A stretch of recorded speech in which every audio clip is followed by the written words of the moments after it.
not just rely on the ocean's self-cleaning ability?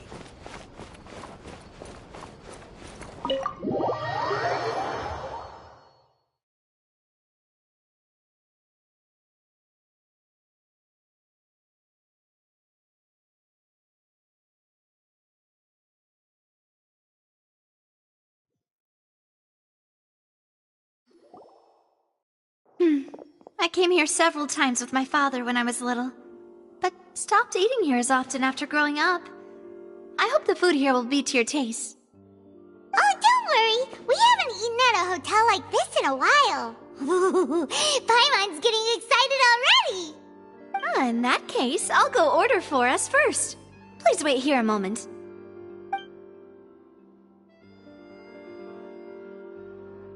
Ooh, everything looks so good!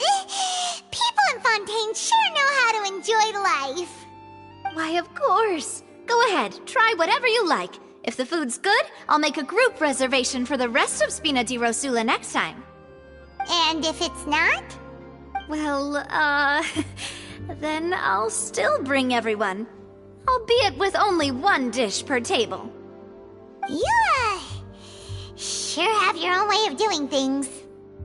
Oh, we called this a farewell meal, but we could also treat it like a victory feast, right? We did just win that case after all. Oh, true. Very true. In that case, boss, we'll have another 2 dishes. Huh? Paimon didn't mean that you had to order even more food.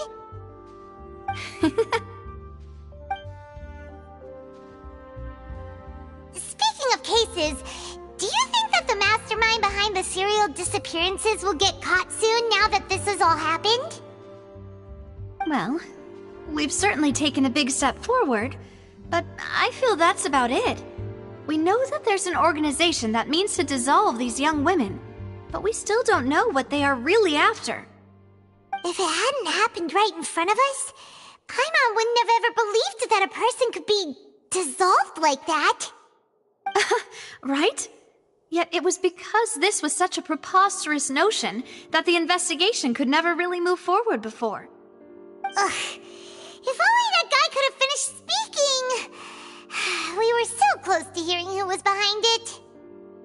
In such investigations, even the smallest step can seem like a yawning chasm if the trail of clues is cut off. To be honest, I don't have high hopes for any follow-up that the authorities might conduct. It's not that I don't have faith in their ability, it's just that a different perspective is required in some matters. It's easy to guard against and deceive a single narrow perspective. A shift in thinking is required at such times in order to produce a breakthrough. Which is exactly why the Spina di Rosula exist. Those highfalutin folk are not all-knowing. That's why we exist. To seep into the cracks where filth falls through, where their watch fails them. That's the kind of problems we solve. Seems Paimon thought things were simpler than they actually are. It's all right. Well, this was supposed to be a farewell meal, so I doubt you have further interest in this business, right? Let's talk about something else. Like, what are your future plans? That's true. We didn't have a chance to speak to her after the trial ended. It didn't really seem like the right time or place to do it anyway. I see. So, your primary objective, which has been foiled so far, was to have a chat with the Hydro Archon. I've heard that there's a long line of people waiting to meet Lady Farina. I suspect you'll be waiting for quite a while, considering that you missed your chance today. Yeah, we've heard that she's super popular here in Fontaine, and that it'll be tough getting any of her time. Well, would you consider some more, unique ways? Perhaps even methods of, let's say, questionable legality? Guess that's Spina di Rosula's boss for you. Chock full of sketchy ideas. Well, what did you have in mind? Well, one way would be to infiltrate a performance troupe at the Opera House, only to abandon your act at the play's climax and ask to speak to her after the performance. I'm sure Lady Farina would be eager to see the ending, and would agree in order to finish watching the play, don't you think? Could you suggest something a little more practical? This plan seems pretty hard to pull off. We'd have to go learn how to act, and acting's really hard. All right, here's another. Find a way to conceal yourselves under her bed. Then wake her up in the dead of night and demand answers. Don't let her go back to sleep until she answers all your questions. I can personally testify that this one works. When I'm sleepy, I'll do anything as long as I can finally get some sleep. That might work, but that's not really the problem. The problem is we don't want to get ourselves arrested. Ah, valid point. I overlooked that part. I was just thinking about leveraging a person's desire for sleep. All right, no more joking around. Perhaps you could... Oh, I don't know. Cut the line when she's on a break. You did defeat her in court, clearing citizens of hers from false accusations. False accusations she had nearly upheld personally. I imagine that she feels quite ashamed about the whole thing. You mean that if we catch her while she's on a break, she might be too embarrassed to refuse? Oh, that does make some sense.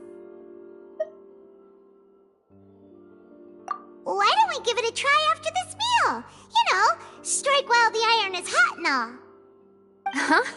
Paimon, did you drink my Fanta? Was this your drink? Sorry about that. Paimon wasn't really paying attention and the cup was right next to Paimon. Would you like to order another? No, it's fine. We're just about done here. Alright. Honestly, Paimon wouldn't recommend Fanta anyway. It tastes kind of salty and icky. Is that so? Huh. Well, in that case, we'll have to blacklist the Fanta here then. If we're all finished eating, then I'll go pay. Yeah, we're stuffed. Thanks for the treat, Navia.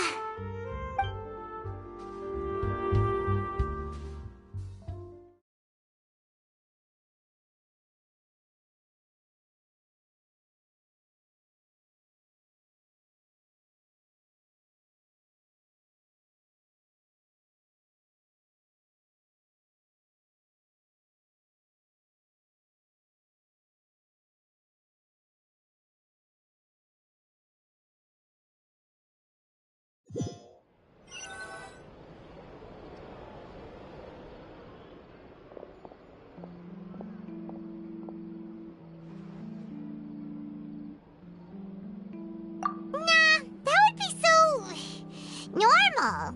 You know, like you. Okay. As for expenses this month, we're left with... Hey, Navia! What are you doing over there? Oh, nothing. It was just a meal, you know? Nothing the Spina di Rosula can't cover.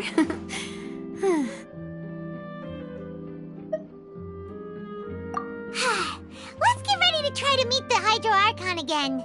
Bye, Navia! So this is goodbye, huh? Well, if you do encounter any other trouble in Fontaine, you're always welcome to contact the Spina di Rosula. I'll give your request the highest priority. In any case, I wish you smooth sailing. I'll see you again, partner. See ya!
people around anymore.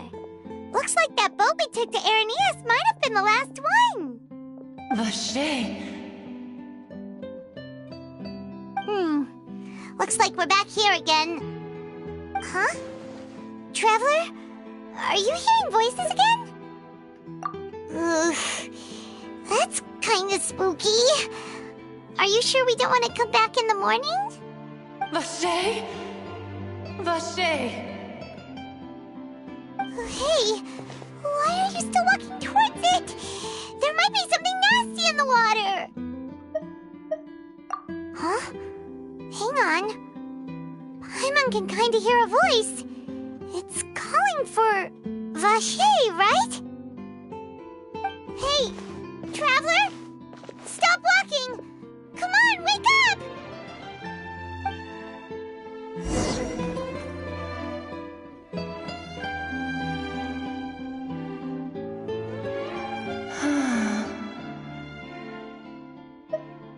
Vache, are you... my dear Vache? No, wait. You seem to be someone else. Do you know Vache? Do you know where my love is? Wait. Who am I? I'm very sorry. I fear I do not know. My memories feel like they have been washed away like a flood. So many fragments dissolved amidst the tide, never to be recovered. How much have I lost? How many things that I once held dear while on land have I since forgotten? Yes, that is what I was once. But now, I am but the consciousness of one who has lost their form. I do not know how I came to be like this either. I only vaguely remember being covered in light blue water, and then all grew dim. I also remember going to many places. I loved adventure, loved exploring places of peril. No matter where I went, Vache would go with me. I knew how dearly he loved me, and I also loved him equally as much. But now, we can no longer go back.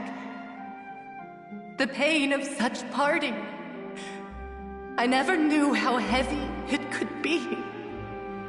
No, our reunion no longer has any meaning. There is no way for us to create any new memories. The thought of me gives him no succor, so let it lie forgotten beneath the waters. If you meet Vache, tell him not to look for me. Tell him to move on. That is the only thing I still remember. Perhaps that is so.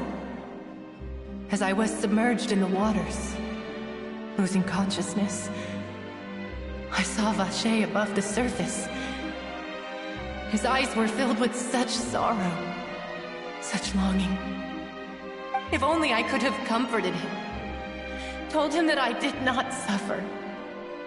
Indeed, I had felt a great warmth.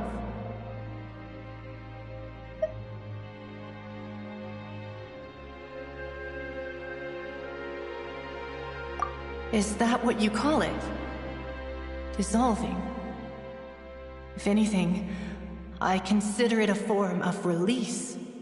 It was a state of neither fear nor frenzy, with only an endless peace, like the water's still surface. I could also liken it to being a thirsty person who drinks water for the first time, and only then sees how they have lived for so long in a world of endless want and anxiety.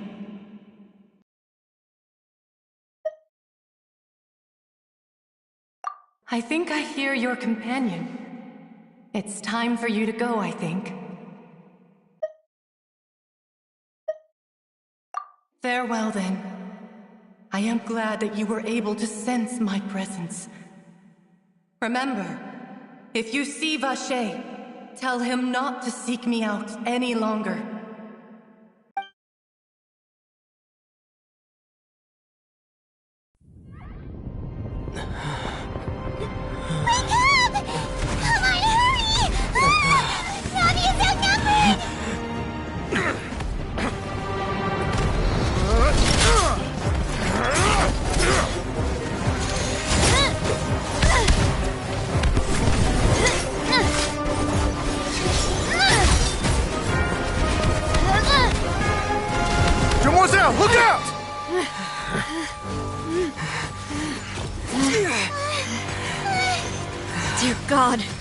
It's a whole army of Gardamex.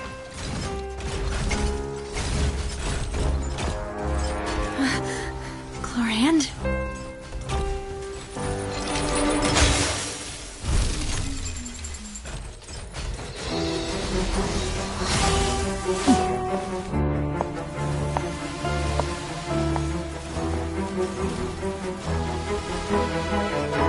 Quick, now's our chance!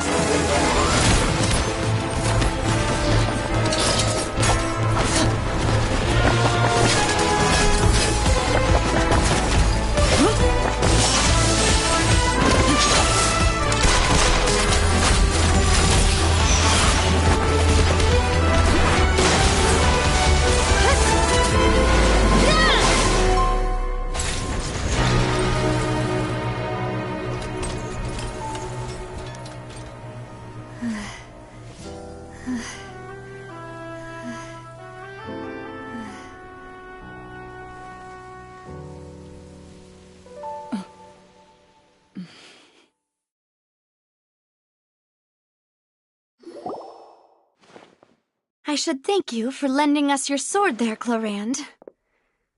But before I do so, could you explain how you managed to show up here? I followed you. It seemed to me that danger has followed you more closely as of late.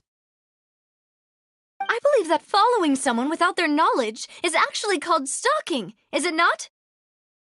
Mr. Callus's last wish was for me to ensure your safety, and I will not betray his trust.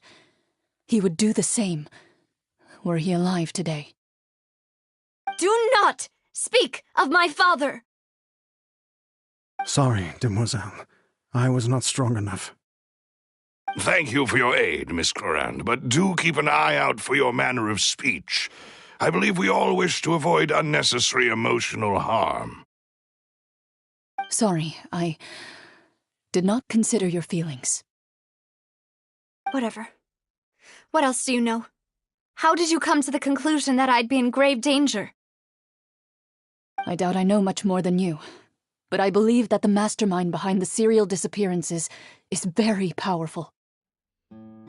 Your performance tonight will almost certainly attract their attention.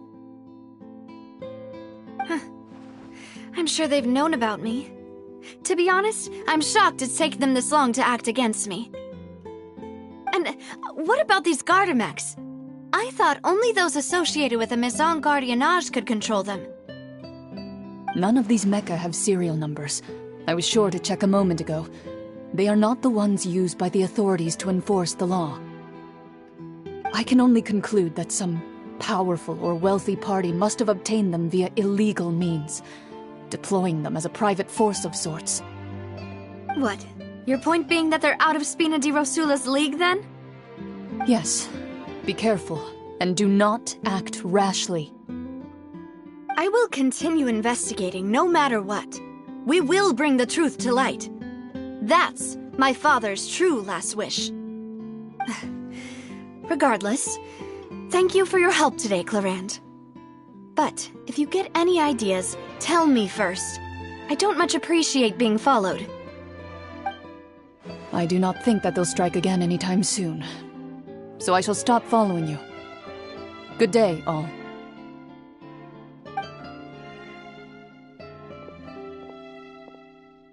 Right. I suppose that's the best news we've gotten today. Demoiselle, I believe that Miss Chlorand was being sincere with you. If we tried, we could attempt to thaw relations a little. I know, she's... Oh, thank goodness! Paimon thought we were done for!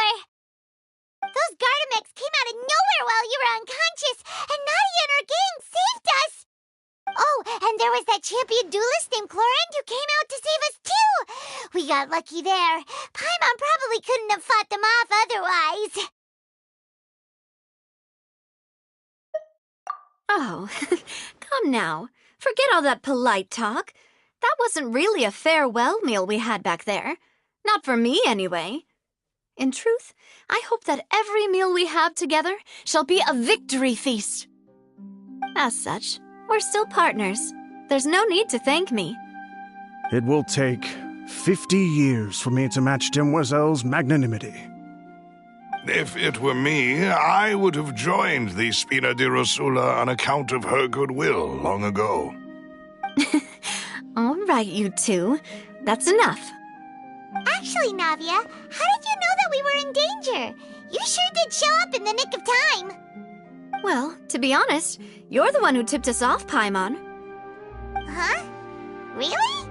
Paimon contributed somehow? Ooh, Paimon's even more amazing than she thought! Yes, all thanks to you grabbing my drink by mistake. How did that help? After we parted ways, I was on the way back to one of our bases when I suddenly thought of what you said. That the Fanta tasted kinda salty and icky?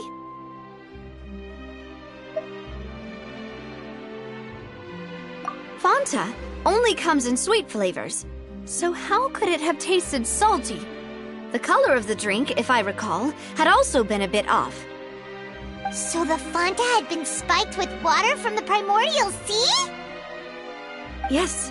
So, if you hadn't drunk that cup for me... Spina di Rosula is preparing the grandest of awards for you as we speak for saving the boss. Huh. Really?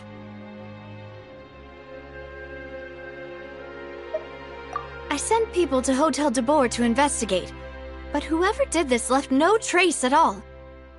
That's when I figured out that you might be in danger and hurried here as quickly as I could. But why would they go after us too? All we did was defend Linny in court and help clear his name. Ugh, now we're caught up in this mess too, aren't we? Well, you did foil a plan that they were probably pretty proud of, and almost got their name in the process. Speaking of which, did anything strange happen when you drank the primordial seawater? Well, it can't be a coincidence that the traveler fainted just now. He said that he heard that voice calling for Vache again. Oh, and this time Paimon heard it too, but it was real faint. Does this situation have to do with the primordial seawater then?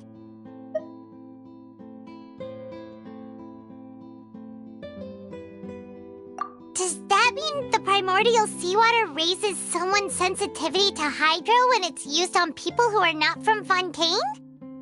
That doesn't sound like too much of a bad thing, to be honest. New intel? While you were out cold? Well, let's hear it, shall we?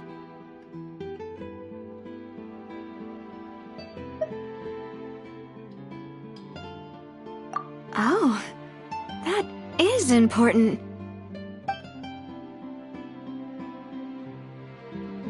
Vache. That name doesn't ring a bell. I suppose he hasn't stepped forward as a witness in court lately.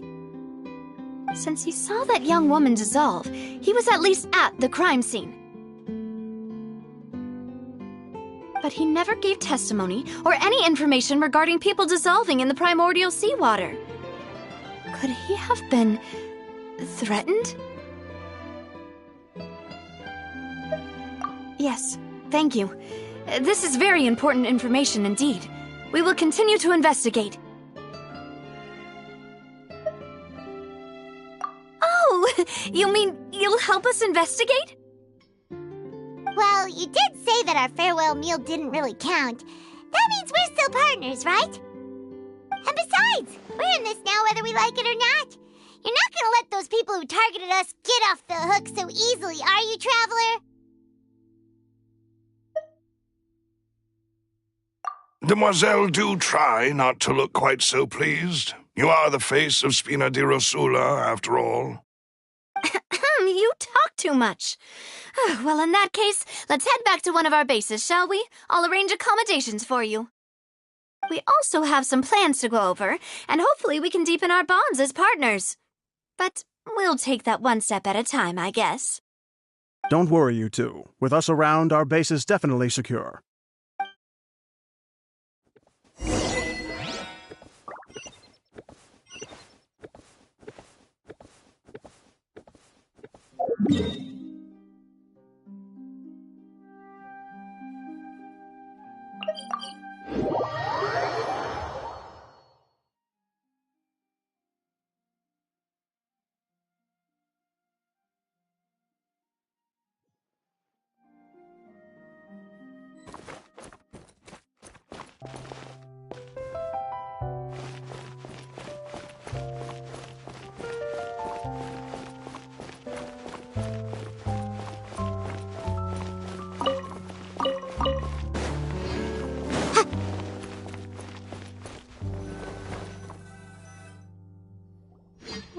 It's right up ahead, but let's make sure we weren't followed first.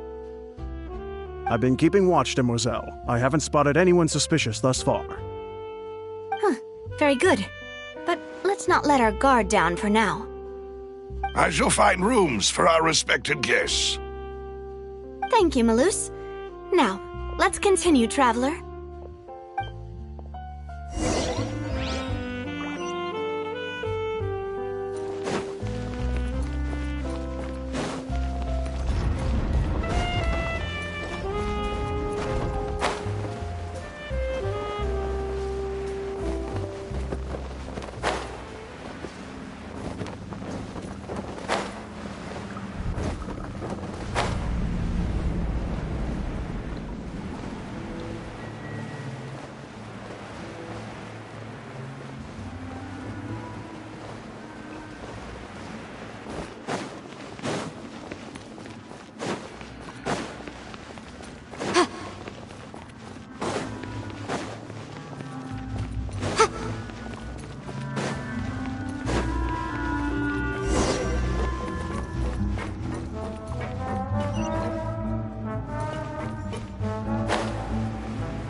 This is your base?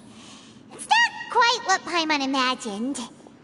Your accommodations have been arranged. Under the present circumstances, I can confidently say it's the best we have.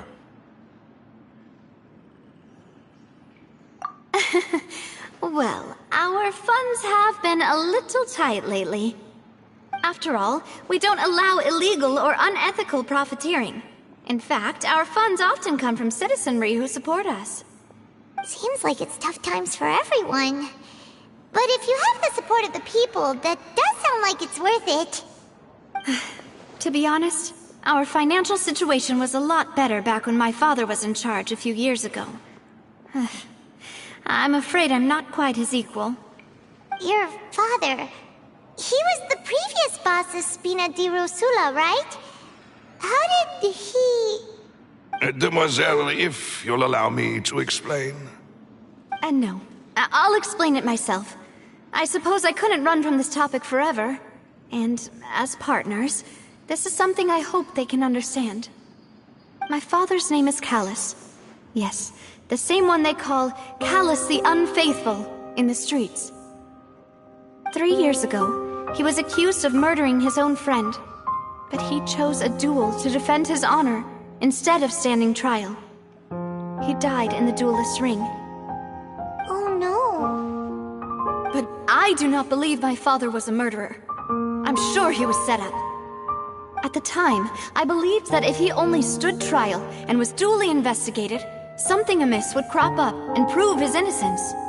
But strangely, he not only requested the duel himself, but rumor has it that even after being seriously injured, to the point where he could be deemed as having lost the duel, he refused to surrender, determined to die in the arena. 3 years later, I still don't understand why he did that. How could he protect his honor if he's dead? If anything, he gave up his chance to defend himself. The closest piece of info I have is that my father had been investigating the serial disappearances case at the time of his death. Ah, so that's why you're so determined to get to the bottom of that case. That's right. I've also tried to investigate the murder my father was implicated in, but I haven't found a single new clue in my countless reviews of the investigation records. However, I believe that if the murder case is related to those behind the disappearances, they must know something. I must know what really happened. Was my father coerced? Framed? Even if he really did kill his friend, I must get to the truth. If only he'd been more open with me when he was still alive. He even hid the fact that my mother died due to complications when giving birth to me. And now, here I am investigating his death. You really are a handful, aren't you, Papa?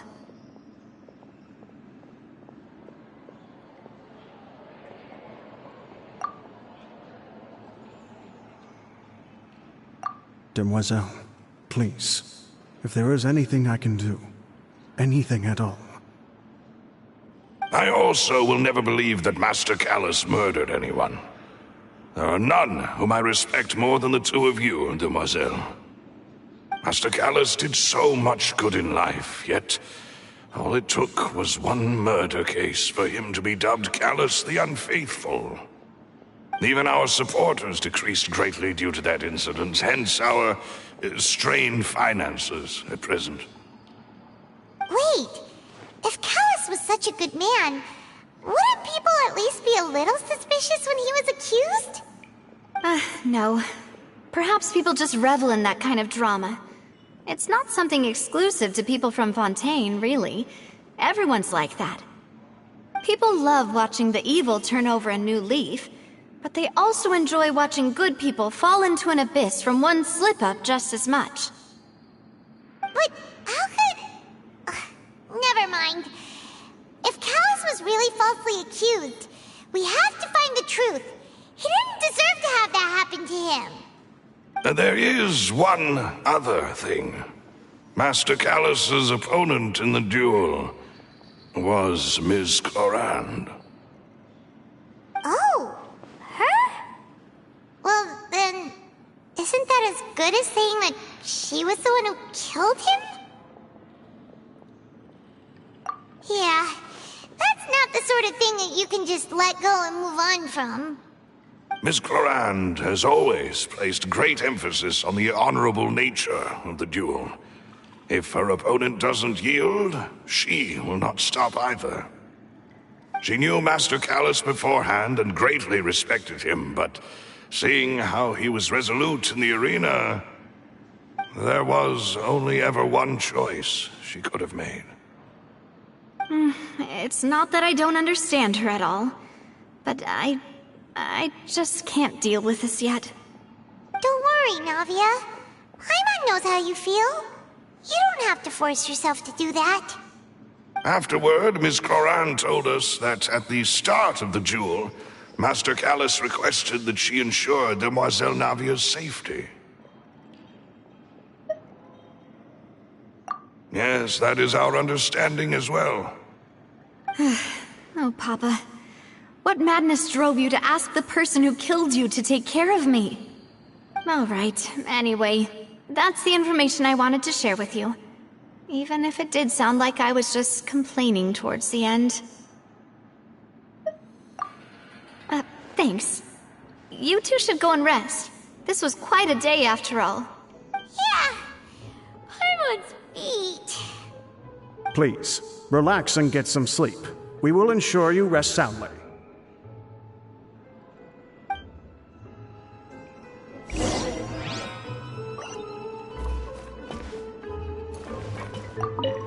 Whether it be responsibility for Spina di Rosula or Master Callus's death, it all landed on Demoiselle's shoulders so suddenly. This won't do. I must become stronger.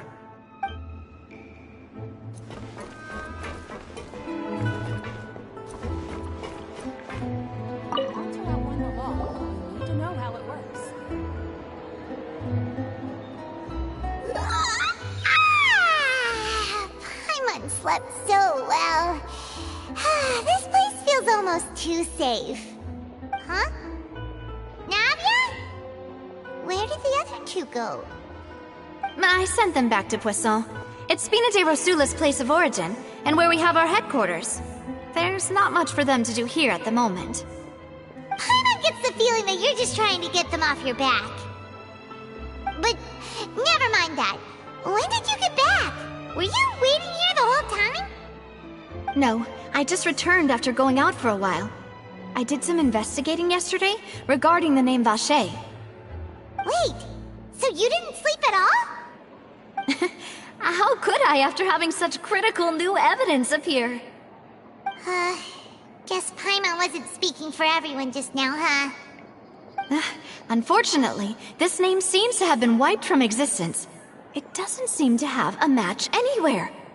I suspect that those behind this have already taken steps to hinder an investigation from this angle. But that does prove that this Vache person is a key witness in the incident. Does that mean we're too late, though? No. There is one ray of hope. One place in Fontaine that they would find almost impossible to threaten, no matter how much they wanted to.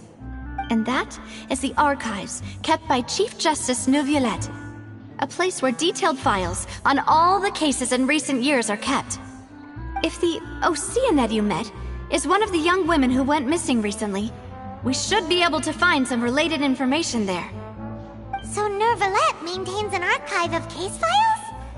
Whew, guess that's the hard-working Chief Justice for you. In that case, let's go talk to him, shall we? Aren't you coming along, Navia? Did you get tired? No, it's nothing. Let's go see the Honorable Chief Justice.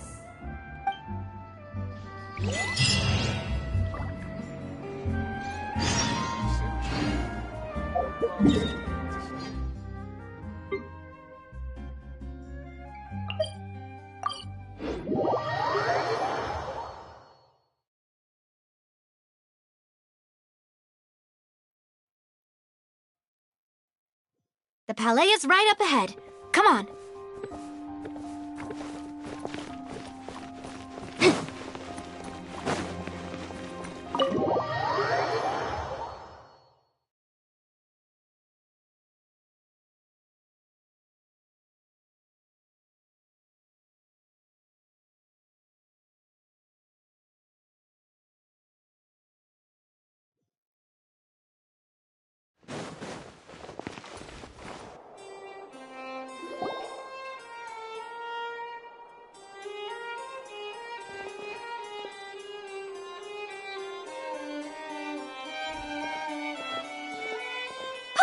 Please state your business here. The Chief Justice is presently occupied with official matters.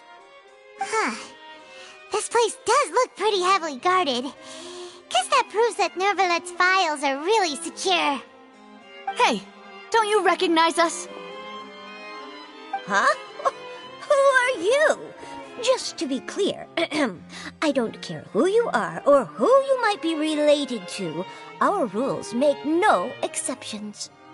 See? They've got great discipline, too. Yep. Paimon can tell. If you're here just to crack jokes, I can point you towards the exit. Unlike some, we're busy, so please leave if you don't have a reason to be here. No. What I meant to say is, shouldn't you remember us from a few days ago? We were at the trial of the great magician Linny. Oh, yes, I remember. I read about it in the Steambird. You must be Linny's attorneys. It's all coming back to me now. We're here today to report and archive some information on a follow-up case. Huh. Is that even a thing? Of course. Don't worry. We're here on official business. You can trust us. All right then, I'll let you through. The Chief Justice is just inside. Thanks so much.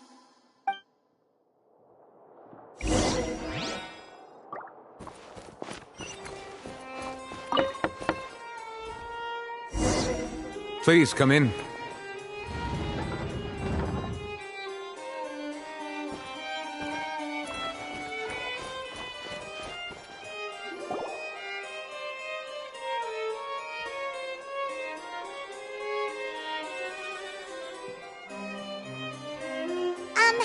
Sorry to barge in, Monsieur Neuvillette. We only lied to get in because we didn't know any other way. It's all right. Please let me know how I may be of assistance to you. So you're not mad at us? We're looking for a man called Vacher. He may have been an eyewitness in the serial disappearances case. If we can find him, we may be able to unearth some key information on the case. Ah, I see. In that case, please wait here a moment while I browse through the files.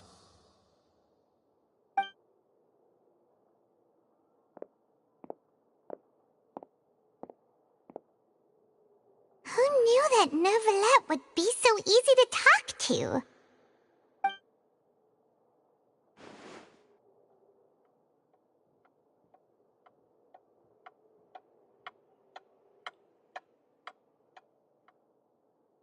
Unfortunately, I'm quite certain that no one by the name of Vacher has been involved in any case, criminal or civil, in the past several years. There are no records of him either in the files or in my memory.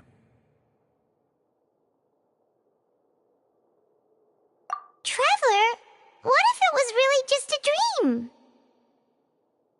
Is that so? All right then. Thank you so much, Monsieur Neuvillette. We'll take our leave now. Ahem.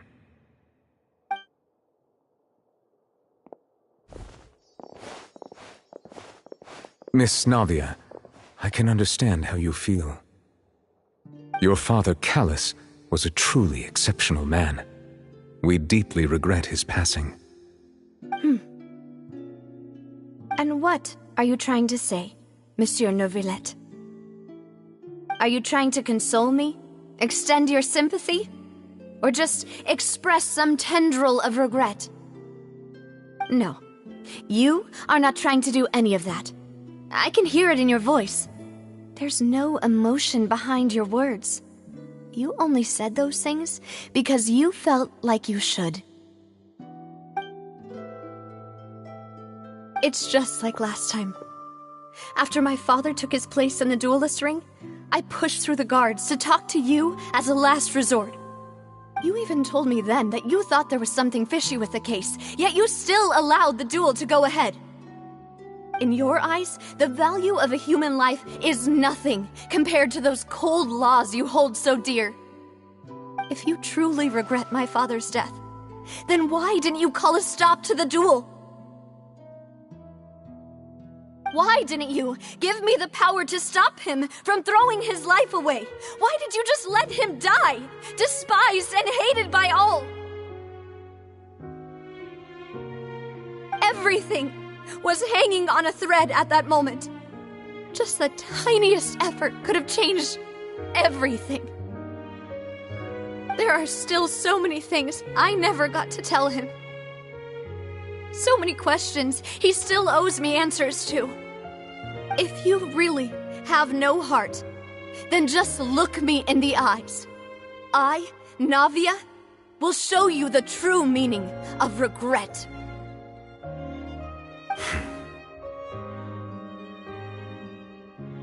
I'm sorry, Miss Navia. You and my father are truly alike. You keep all kinds of things in your heart and never say a word to anyone. It's not so much that you can't feel, but that you would never express anything. Oh well. In any case, everyone already knows full well the apathy of the Chief Justice. My apologies for taking my emotions out on you, Monsieur Chief Justice. Let's go, Traveler and Paimon.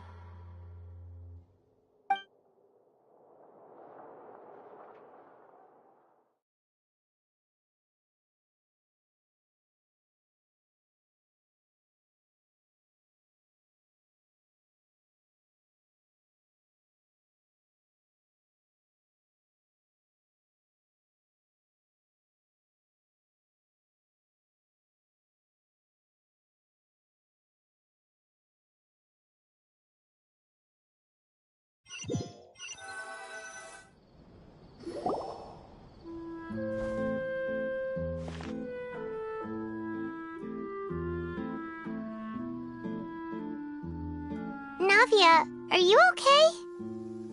I'm fine. Rain. It's raining. You're right. Wasn't it still sunny when we went into the building? And there shouldn't be any active trials today. How strange.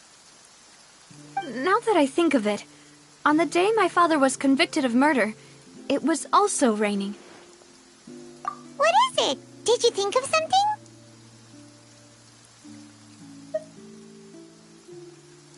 Yeah, he was outside. It was uncovered and the rain could fall there. Why? Do you think the rain could have affected the crime scene? That thought has occurred to us before. We've even expanded the search area to try to account for that, but didn't find anything of value. Oh? Wait. You don't mean...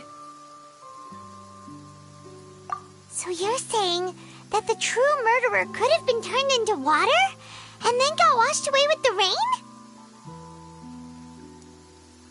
Yeah, and if that's what had happened, then no one would have believed your dad, even if he explained what he saw to the authorities. I really think I found a true genius for a partner. You're completely right.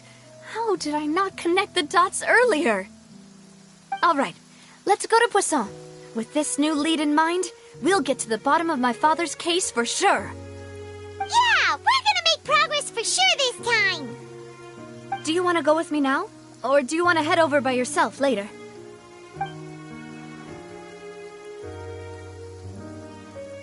Great. Let's go then.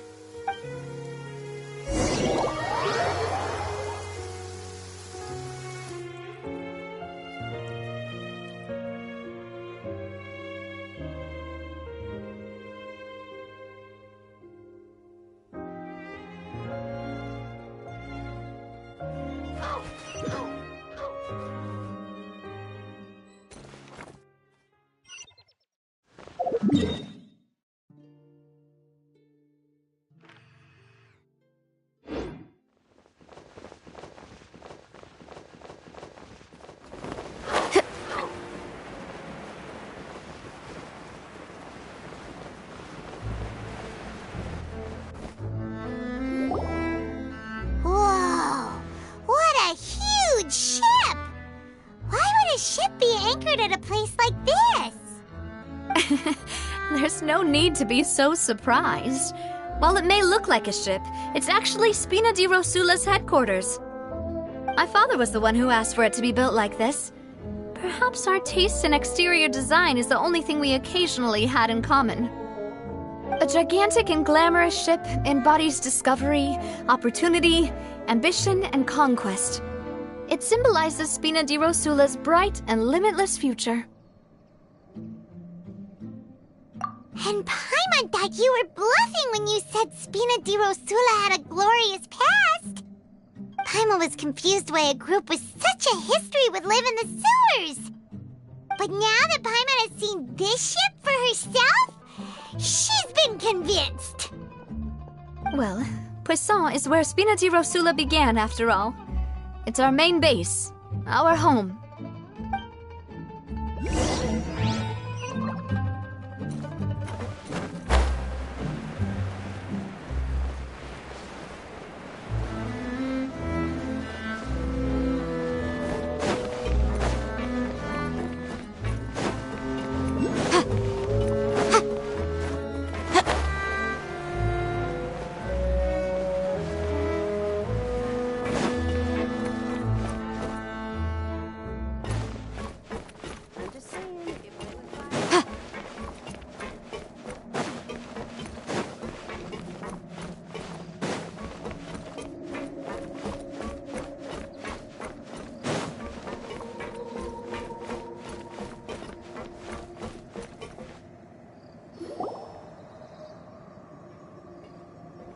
Melus, we're back!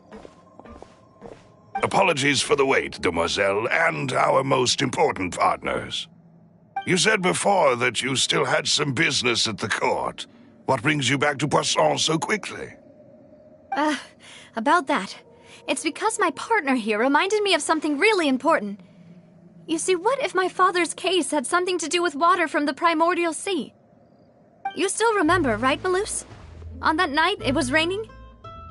Yes, the case was quite similar to that of Mr. Linney's. Both were what you'd call impossible murders. Could you tell us a bit more about what happened before? Yeah, of course. Many years ago, something called synth began to gain popularity in Poisson. At a glance, it was a kind of drink that could excite your mood and produce many pleasant hallucinations. Wait! Didn't that guard guy who turned into water also mention that the primordial water could be used to produce some kind of potion? Yes, he did. Considering what we know now, it's almost certain that synth is created using water from the primordial sea. If you drink synth for an extended amount of time, you'll suffer many side effects, such as losing the ability to focus or control your emotions. And if you were to stop drinking it completely, you'll experience flashes of paranoia and anxiety while lacking energy to do anything. It's an extremely dangerous substance. As he oversaw Poisson, my father was compelled to put a stop to synth abuse and called for a complete ban of it. Boss's uncompromising attitude incurred the synth vendor's wrath, but no matter how much they threatened or bribed him, he refused to yield. Not only that, Boss became determined to find the mastermind behind the synth operation and put an end to the problem once and for all. Yes, but the enemy was very cunning. So he could never get anything out of the dealers, all of whom only sold the stuff and weren't privy to the rest of the operation. Recognizing that, my father decided to contact the dealers in secret and cultivate personal relationships with them. Finally, he was able to convince someone to become his informant. The man's name was Jacques. He felt greatly ashamed about his work after seeing many families destroyed by synth abuse. That night, my father hosted a banquet at his countryside estate. He planned to meet up and exchange information with Jacques over some food. But then, we heard 2 gunshots from the courtyard. We raced to the scene and found my father, still holding a gun, and Jacques, who was already dead on the ground. Huh? How did that happen? Aren't they on the same side? Sounds just like Lenny's case, doesn't it? In both cases, the culprit seemed obvious, but neither appeared to have any motive at all. Looking back on it, though, I now believe the most important clue was something we all overlooked at the time. There were pieces of clothing left at the scene.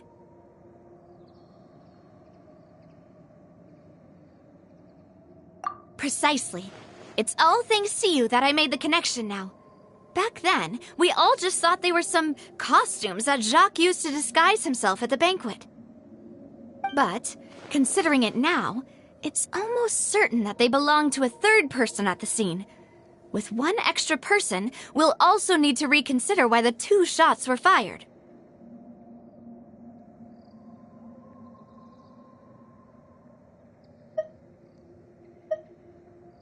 You're right.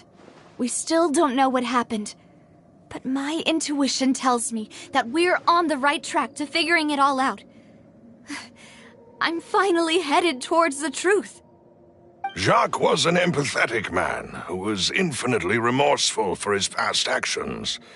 It's unlikely that he turned on Boss with 0 warning. I think this third person is probably the key to the full truth. On that note, however, even though this will not please you, demoiselle, as your and your father's butler, I must still offer a word of warning. Our opponent is insidious and cruel. They are extremely difficult to deal with, and Boss has already lost his life trying to bring them to justice. Even though Spina de Rosula has lost most of its former glory, Poisson has welcomed a new time of peace, and we have been allowed to live out our lives. There is no need to follow your father's path. It would be both wise and in line with Boss's wishes to step back and give up on the case. If that's indeed what he wished for, then he should have told me that himself. Was I not the closest person to him? And yet, I was the one most kept in the dark. What was the point of him dying without sharing any of the secrets he knew? Did he manage to protect anything in the end?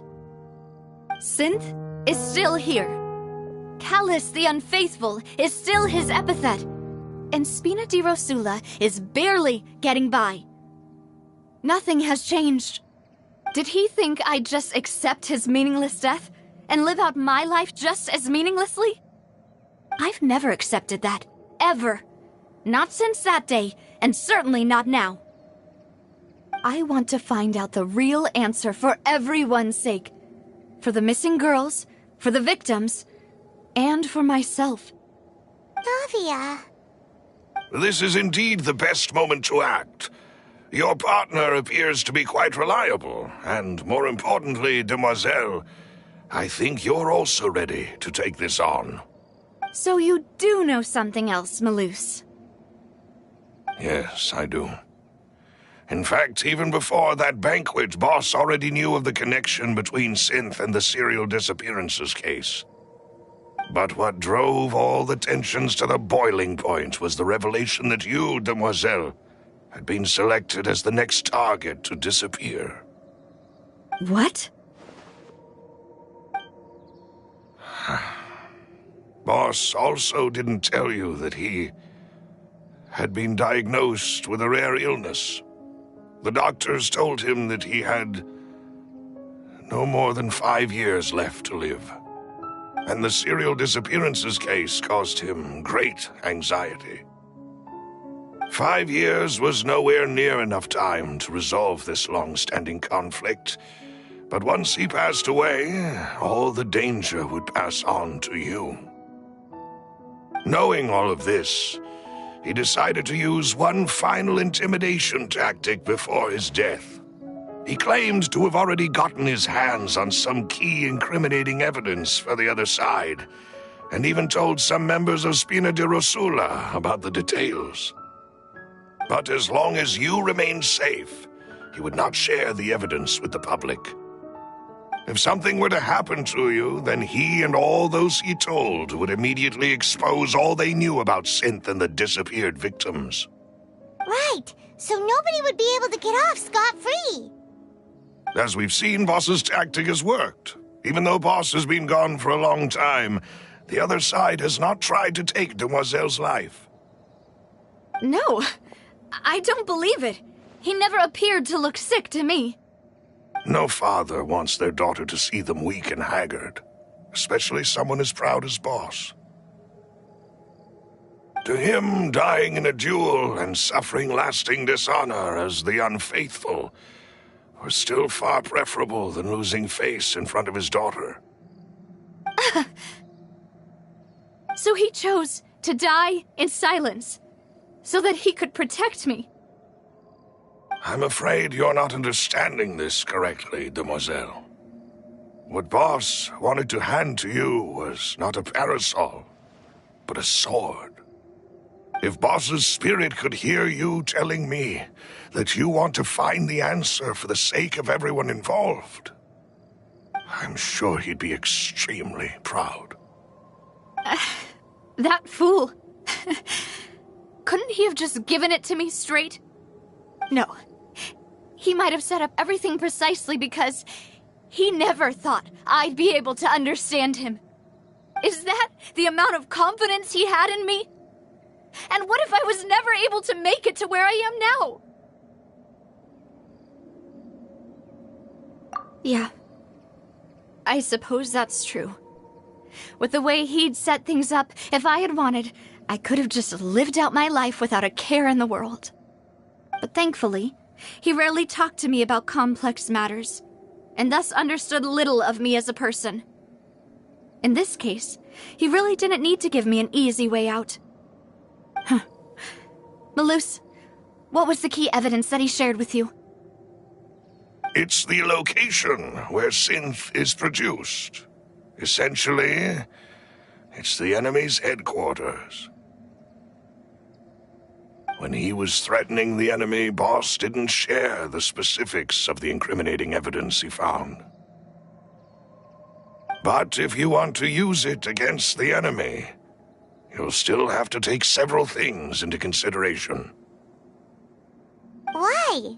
If we know where the place is, can't we just go storming in? You mustn't forget that we're fighting against a mysterious and dangerous organization that's been in operation for decades. There's no telling what might be lying in wait at their headquarters. We also have no idea what kind of evidence we may be able to find inside, nor what people we may be able to capture. But a single visit to their headquarters would be tantamount to a formal declaration of war. The worst case would be that we leave empty-handed, but also open ourselves up to full retaliation. Then, in that case, why not work with the Fontaine authorities? Well, you saw one of them dissolve during Mr. Linney's case. We have no idea just how thoroughly they may have been infiltrated. Huh. That's true. Seems my father really had no choice. But things are different now. It should be a lot easier to prove the other side's guilt, now that we've connected Synth with the disappearances case. You sound like you've put a lot of thought into this, Maloose. I am the butler, after all. I live but to serve the boss and Demoiselle's will. I've always been willing to take on any kind of risk for your sake. But considering my relative lack of ability, I've spent my time keeping secrets, performing basic investigations, and waiting for the right time to come. Thank you for all of that, Maloose. Have you discovered anything new in the past few years? Let me think. One conclusion I came to was that the enemy must be quite familiar with Spina di Rosula, or at least have an informant planted here. When I announced orders to the organization's members on Demoiselle's behalf, I used to deliberately keep a few people in the dark and observe the reactions of the synth vendors. If the vendors didn't change their plans, then the individuals informed of our orders must be innocent. If the vendors packed up and fled, however, then someone must have given them the news. After several rounds of testing and investigative tracing, I've narrowed the suspect list down to 3 people. The first is Florent, Spina di Rosula's senior advisor. Huh? Florent? Yes, surprising, isn't it?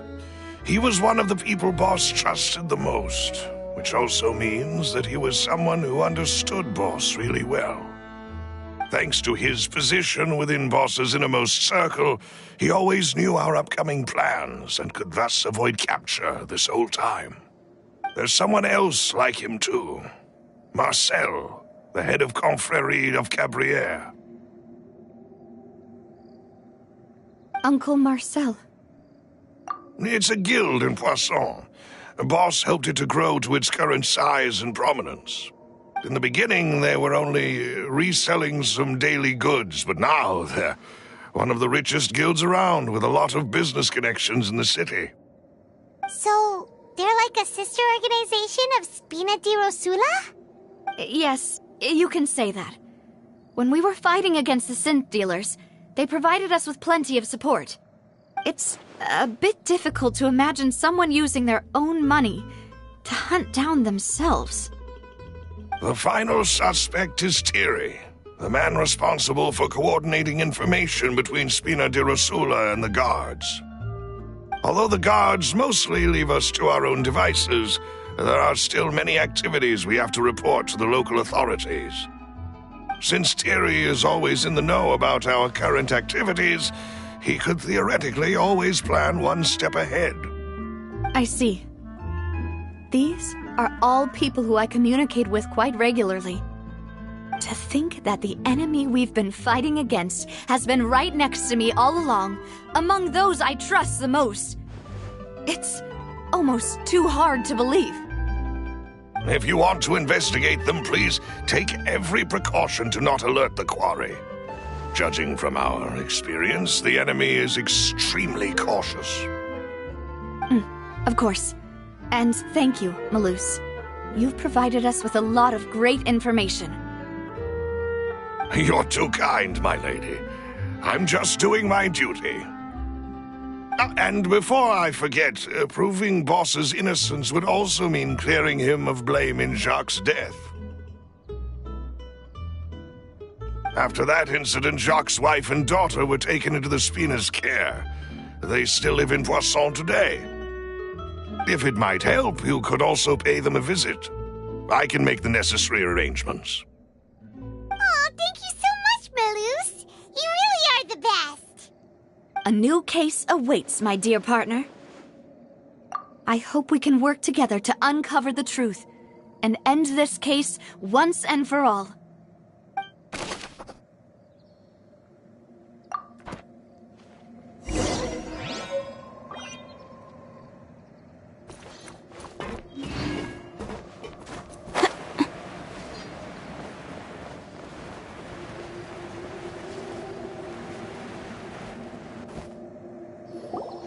It is settled, then.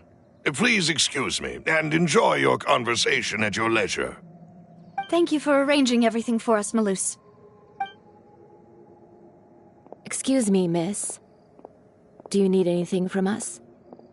Oh. Hey, Navia's all quiet. This isn't like her at all. I'm sorry that I only came to visit after all this time. After what happened, I didn't know how I was supposed to face the two of you. Ah, if it's about that, there's no need to apologize. After my husband died, Spina di Rosula sent us a lot of mora and support. I understood your guilt and apology to be genuine. But aren't all of those things nothing compared to the loss of Jacques? I can understand the kind of pain that comes with losing a father so needlessly. You don't understand at all. I didn't know how to face you, because I didn't know what I could possibly bring as a consolation gift. I know only the full truth could bring closure to you, and to all of us. I'm sorry. I appreciate the sentiment, but you don't have to carry all that guilt. On the matter regarding my husband, my daughter and I have more or less found our answer already. Would you mind sharing it with me? I really can't believe that my father could ever bring himself to shoot Jacques. I always knew that my husband's money was earned through others' suffering. He told me countless times that if he could turn back the clock, he would never go into the synth business again. He had many regrets, and felt that he took the idea of providing for his family too literally. For the longest time, he thought mora was everything. So when Mr. Callis came to him with a proposal, he accepted it almost immediately. He tried to be as careful as he could, but even so, he was still found out by the higher-ups. They found out about his betrayal? Papa didn't say that exactly, but Papa did tell me that I should never be ungrateful. Before he left that day, he told me that he had no choice. It was only later that I realized it was his final farewell to the two of us.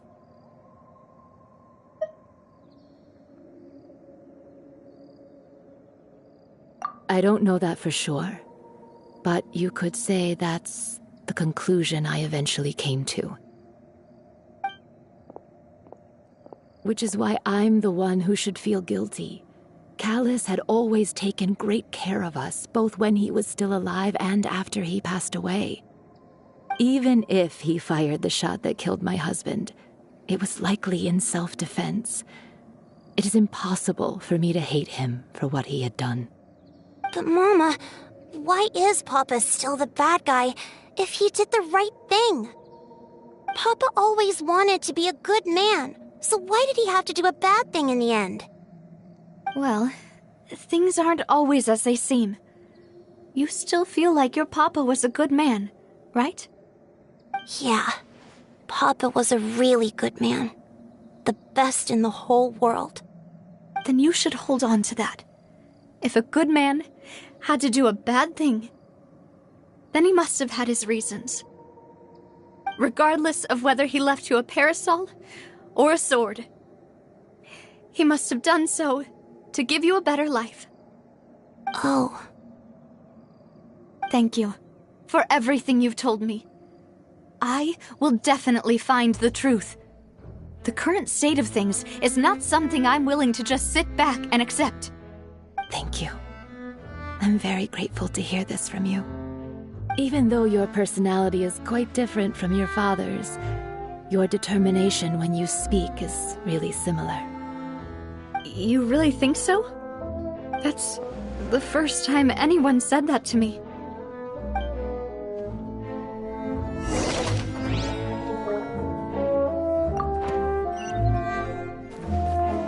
Are you okay, Navia?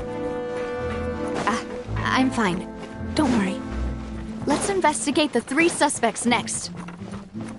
Florent should be nearby, and we should be able to find Thierry and Uncle Marcel in the city.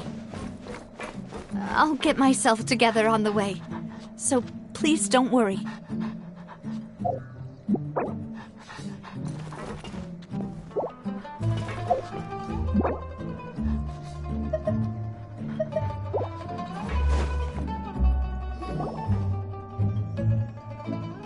Greetings, boss.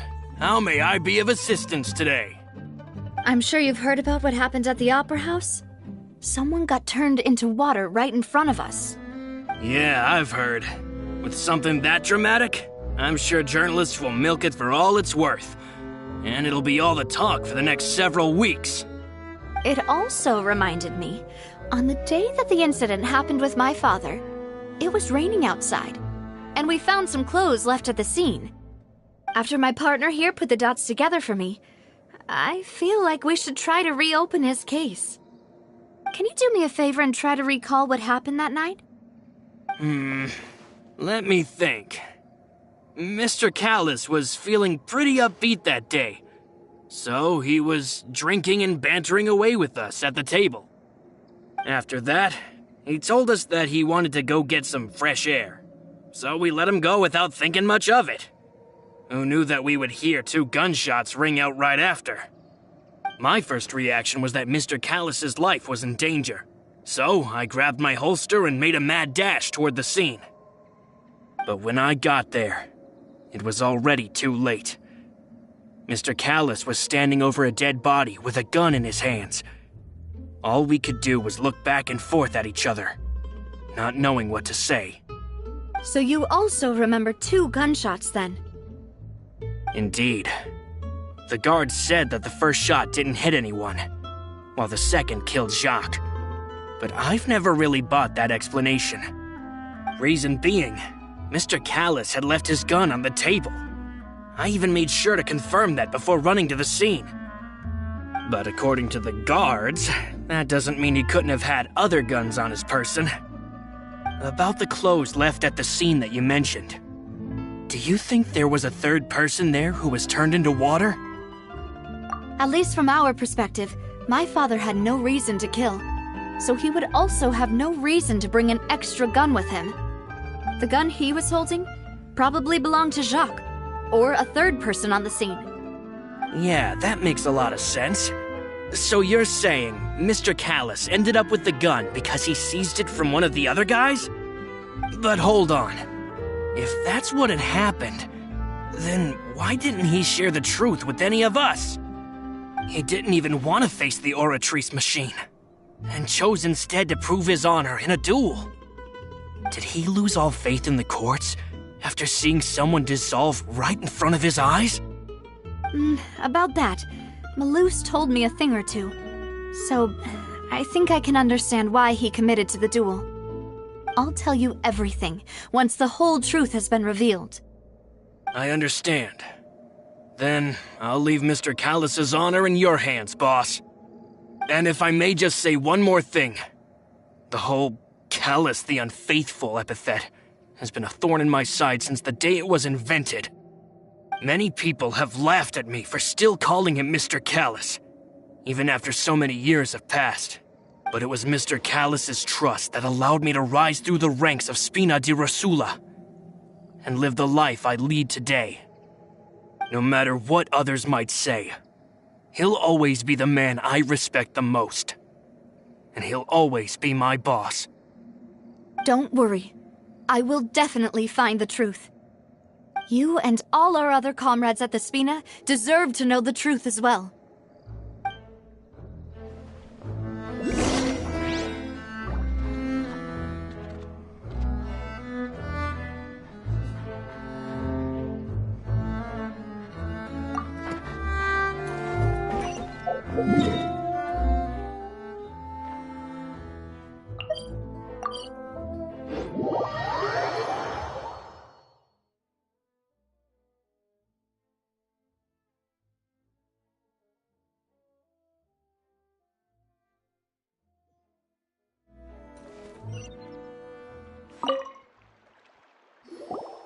Hey, Thierry! It's me!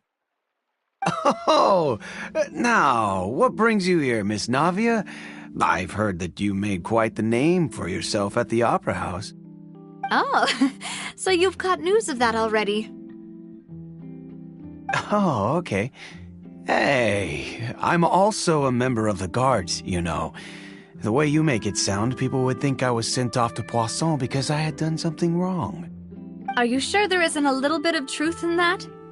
Under normal circumstances, shouldn't you have been called back to the city already? I mean, where I work is really up to me. Let's just say I enjoy the ambiance of Poisson. Callus did a fantastic job running the town, building Spina di Rosula from the ground up and clearing many obstructions in my way. It would be next to impossible for me to find a similarly easy but high-paying job in the city. Anyway, enough chit-chat. Are these two friends of yours? You, here for some formal business? Yes. These two are my partners. What happened at the Opera House made us realize that Linny's case and my father's may be related. We're trying to reinvestigate the details of my father's old case. Ah, I get it. You think there might be more to the case now that we know people can be dissolved into water, right? I was also flabbergasted when I first heard of it. If you want to go through the original files from your father's case, I can help you look for them. That'd be much appreciated. Thank you. Actually, I have another question. Do you have the authority to dispatch Gardamex? Of course. Without them, I couldn't possibly handle Poisson on my own. Why do you ask? We definitely can't use them to forcefully get more evidence for your father's case. Well, you see, just recently, we were attacked by a horde of unnumbered Gardamex in the city. So, if you hypothetically wanted to do something against me, all you would need to do is get rid of the mecha serial numbers and send them after me. Then you think too highly of my abilities. Dispatching mecha is very different from controlling them. If I had to make an analogy, when you order a dish, the chef will make it for you. You can ask the chef to cook, but not to massage your shoulders or carry your baggage. If you try to make unreasonable demands, the chef would just think you're out of your mind and ignore you completely. The same goes for me and my Gardamex. Removing a serial number is also not as easy as you might think. There are a lot of complex steps to it, and it's almost impossible to keep it a secret. So I can promise you, those mecha were definitely private units. They're certainly not cheap. So, whoever their owner is must be super rich, powerful, or both. Now that you mention it, though, being in the synth business would definitely be profitable enough to afford this. Oh, then you're officially in the clear, Thierry. Oh, thank you for the vote of confidence, Navia. Jokes aside, I'd like to wish you all the best with your investigation. I'll be staying in the city for a little while, so just come find me if you need any support from the guards.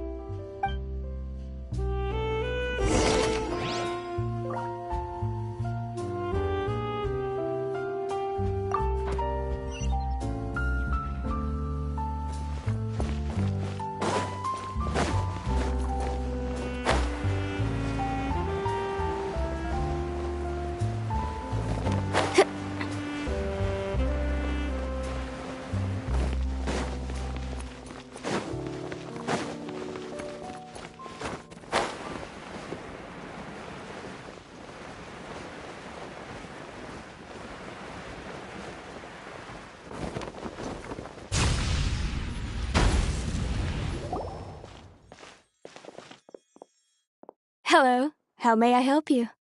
I'm here to see Marcel. Could you please let him know? You can just say Navia's looking for him.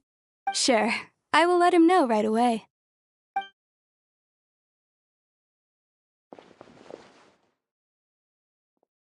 Navia, hello. Sorry to keep you waiting. I'm not as young as I used to be, so my legs are giving out a bit. Oh, it's all right, Uncle Marcel. There's no need to stress. I just wanted to talk to you briefly about what happened in the Opera House. I'm sure you saw everything too, right? Yes, I've never seen anything so strange. Oh, you were at the Opera House too? That's right. I went there with Navia to see the magic show. Who knew it would turn into a whole murder mystery? I also witnessed your marvelous sleuthing work. Quite impressive. To beat the Hydro Archon at her own game on her own turf, I can already imagine everyone in Fontaine discussing your exploits over a few glasses of wine. Oh, Paimon doesn't want to become the talk of drunkards. Apologies. It's just how Fontaine is as a nation. Everyone loves drama and theatrics. Uncle Marcel, you've also noticed that other thing, right? The fact that humans can dissolve in water? Yes, I was reminded of your father's case right away. Is that what you're investigating now? Exactly. I still don't have much solid proof, but I can sense that the other side has already begun to act. Oh, and what makes you say that? We were attacked on Araneus by some unnumbered Gardamex. And there was also an attempt to get me to drink water from the primordial sea. If not for the vigilance of my partner, I probably wouldn't even be here talking to you right now. Oh, you're giving us too much credit. Wasn't it you who protected us? Alas, it seems things are heating up again. The peace that Callus sought so dearly will soon become a thing of the past. But rest assured, Navia, Poisson will always remain a safe haven for you. If you're scared, you can always return there. If anyone dares to lay their hands on you there, the Confrérie of Cabrières will use its funds to the last Mora to bring them to justice. Thank you, Uncle Marcel. But I don't intend to go into hiding. I'm going to strike while the iron's hot. Do you have any new thoughts on my father's case? About that. Sorry, my age is catching up with me, so it'll take me a while to recall my memory. The Confrérie was responsible for that banquet, so I was out and about the whole time making sure things were running smoothly. I didn't even have the time to drink with the guests. Then I heard the sound of a gunshot, and the rest was history. Oh, it's okay. No need to push yourself. We'll ask around some more, see if there are any valuable clues elsewhere. Sounds good. Just let me know if you ever need Mora. All my wealth comes from Callus's patronage and support. I'll spend however much it takes to clear his name.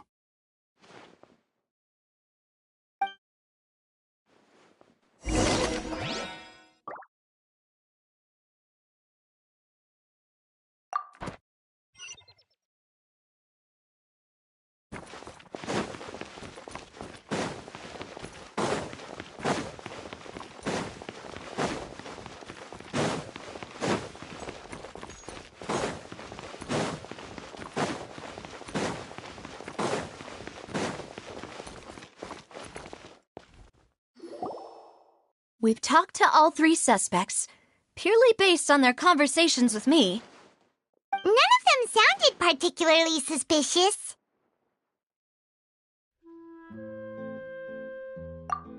I suppose that's to be expected, though. If a single conversation's all that's needed to find them out, then my father wouldn't have needed to investigate the case for so many years. Anyway, even though we didn't make a breakthrough, let's still compile what we were able to find. But where should we start? Ah, you're right! Flora mentioned that Callus probably only ended up with the gun because of circumstance. That makes sense.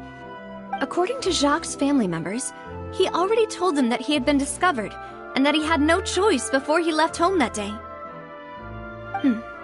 If I had to guess, he probably received an order from the synth boss to kill my father. Had he refused, he and his family's lives would have been forfeit. So, Jacques fired the first shot?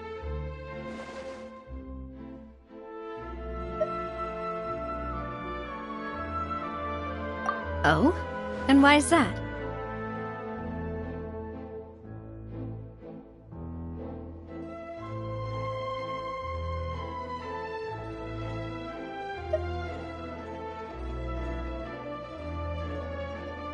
Ooh, that's a good point. Jacques probably already knew that he was just being used as a tool for murder. And once he had completed his mission, he'd be of no more use to his boss. Huh. So, what would make more sense from his perspective would be to turn his back on the Order and seek protection from my father.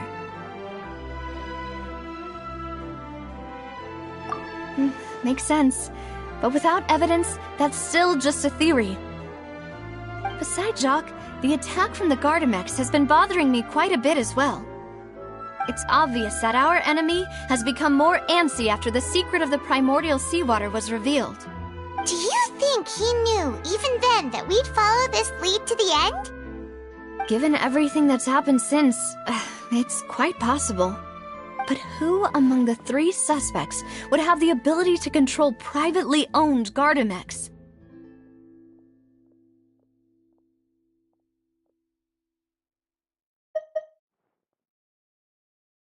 Uncle Marcel? My father did really trust him.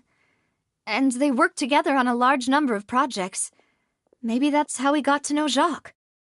And with funds from the Confrérie, he could also afford a large number of Gardamex. It's still really hard for me to imagine, though.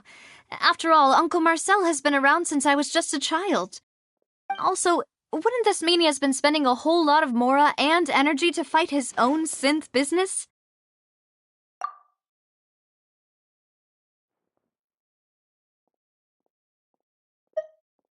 Thierry, you say? Huh. It is possible that he's figured out a way to convert the Gardamex for personal use. But I didn't feel like he was lying when he was talking to us about the mecha. I also don't think he'd be able to keep that kind of tampering under wraps. Yeah, had he actually tampered with the mecha, we'd be able to prove it with a simple check of the guard's inventory. If the mecha were taken from the guards, it should be pretty easy to find out when and how that happened. Florent? It is true that he was closest to my father, and thus had the best chance of learning about his dealings with Jacques.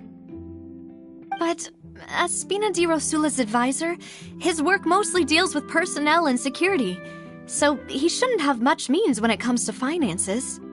So you're saying he's too broke to afford a mecha army? Exactly. He can't.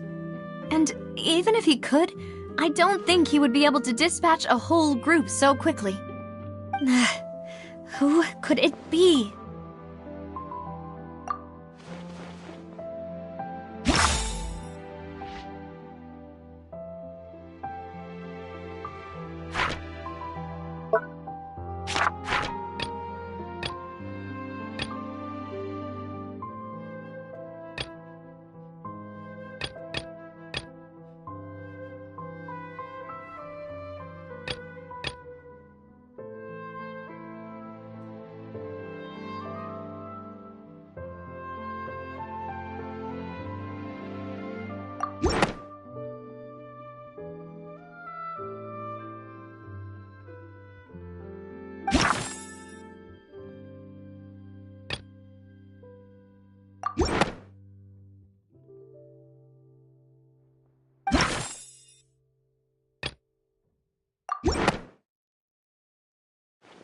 You know, if you think everything through, Uncle Marcel is indeed the most suspicious of them all.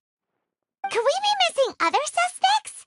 Malus didn't know about the people turning into water thing when he narrowed it down to these 3, did he? Malus has always been very reliable, and his judgment of others' trustworthiness has been fair and well considered. When he laid out his case for the 3, the rationale he gave me made a lot of sense as well. The suspect is knowledgeable about the Spina's internal affairs, has the means to dispatch Mecha to assassinate us, and possesses significant intellect and foresight. Even if I don't want to believe it, I'm starting to see how things could all tie back to Uncle Marcel. Well, we still have another trump card on top of all the theorizing and speculating. Yes, Malus did say that charging straight in there would be extremely risky, but we don't have any other options right now. We need far more solid proof before we can hope to go charging in on our enemy. Navia, here you are. Oh, I've been looking for you. Huh? Aren't you the guy from the guards? Did something happen? Yeah. News came from Arrhenius just after you left. We've got another trial on our hands. Wasn't that place built specifically for holding trials? What's so newsworthy about this one? I know. But they said the person they're putting on trial is a Fatui harbinger called Tartaglia. What? Is that someone you know? Yeah, we know him. Maybe even a little too well. Well, he's been accused of being the true culprit behind the serial disappearances case. It's absurd, don't you think? Wait, how? None of our investigations have had anything to do with him. That's what I thought was strange about it, so I came to tell you the news right away. If the charge against him stands, then it'll be next to impossible to get the guards to support any of our planned investigations. Right, because they'll think they've already found the culprit. Yeah, and it'll be a lot harder then to clear Mr. Callus's name. I understand. Well, partner, what do you think we should do? We still haven't found any conclusive evidence.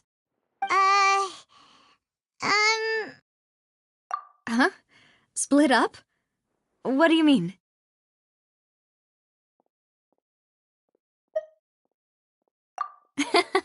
Just as expected of my partner.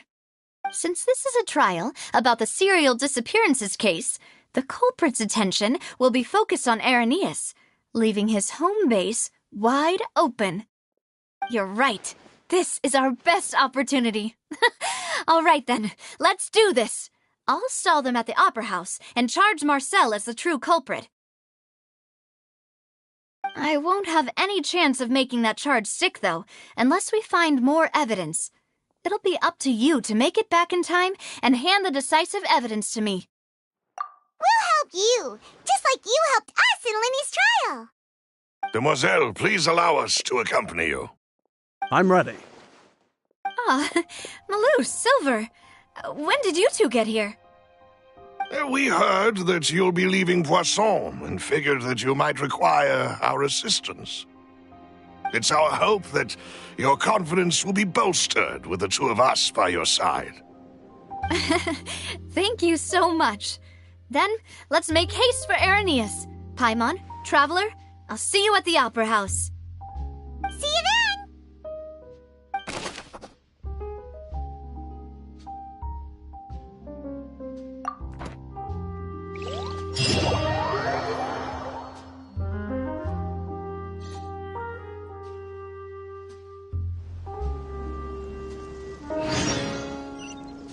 Now that Navia has set out for Arrhenius, we should also get going. The location has already been marked on the map, so let's head over.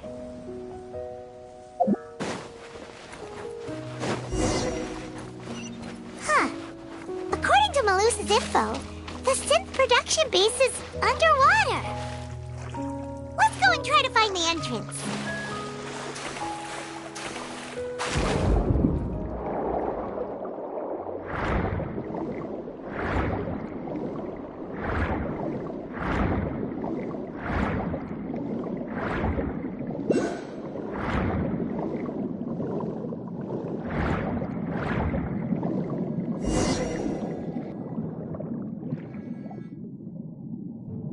Finally found it! Huh. So this is the entrance that leads to the synth production base. It sure doesn't seem out of the ordinary at all.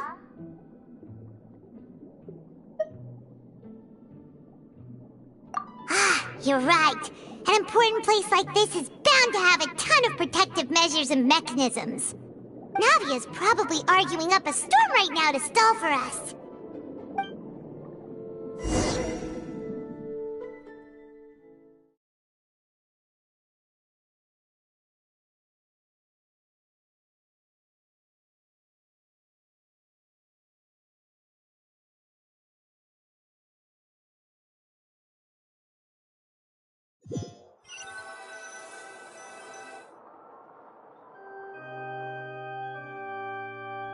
It would appear that I must repeat my question again, Mr. Tartaglia. Do you accept the charge that you are the true culprit behind the serial disappearances case? To be perfectly honest, I don't understand your country's complicated court system, or the reason why I'm being charged with something I've never even heard of. However, I did hear that people who have been charged can choose to participate in a duel to clear their name. Is that right? In which case, as long as I accept the charge, I can have an all-out fight with that champion duelist Clorend, right? I've got to admit, that's one of the most enticing offers I've ever received. When I privately sparred with her last time, she was obviously holding back. Real disappointing. Hey! Don't you understand? You're currently the prime suspect for a major case. This isn't the place for you to be looking for fights. Oh? Sounds like the Hydro Archon wants to lecture me on the ways of the Opera House. Then why don't you duel me too? I'm the kind of student that learns best in the heat of battle. No. That's not what I meant. Alas, it would appear that communication with the defendant is going poorly, and we have made very little progress. In that case, let me explain everything from the very beginning again. The goal of this trial is to determine the culprit behind the serial disappearances case. That case had nothing to do with him! You've got the wrong man! Huh? What's going on? Why is she interjecting again? I told you it couldn't be one of the Fatui Harbingers. Miss Navia, this is the second time you've interrupted the court proceedings. I only tolerated your behavior last time because you were able to provide the court with a key eyewitness. But that was an exception rather than standard court protocol. I can very well charge you with contempt of court for your interjections. Oh, please. Did you ever think I had any respect for this place's pointless theatrics? We can put that discussion aside for now. I'm not here to argue with you. I'm here to charge the true culprit behind the serial disappearances case. And if my charges prove true, then Tartaglia here will be proven innocent by default, correct? Oh, a young lady has charged in and offered to clear my name. How fascinating. Well, I'd gotten half bored to death by all these rules and procedures anyway, so I'll take you up on that offer. So, Your Honor, is there nothing else for me to do now? You may take a seat for now in the audience, but that doesn't mean the suspicions against you have been lifted. Now then, Miss Navia, who is the person you would like to charge instead? That person is...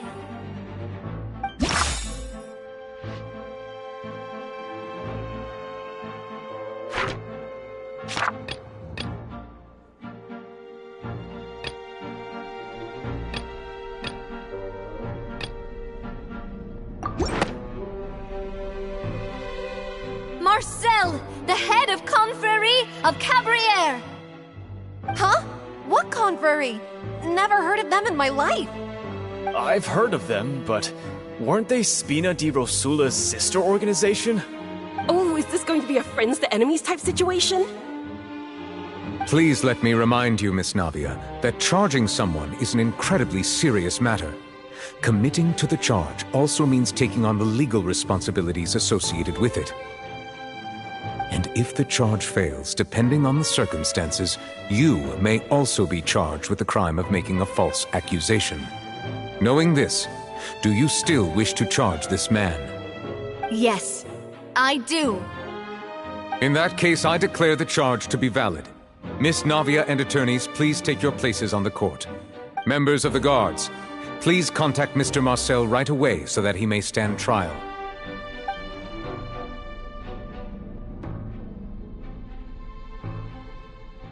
Mr. Marcel, you will not require an attorney. Is that correct? Apologies. It all just happened so quickly. I still haven't figured out what's going on. I think an attorney won't be necessary. This is probably just a misunderstanding between me and Navia. Very well. In that case, since both sides have now arrived, Miss Navia, please present your charges. I would like to take everyone back to 3 years ago, to the case of Callus the Unfaithful.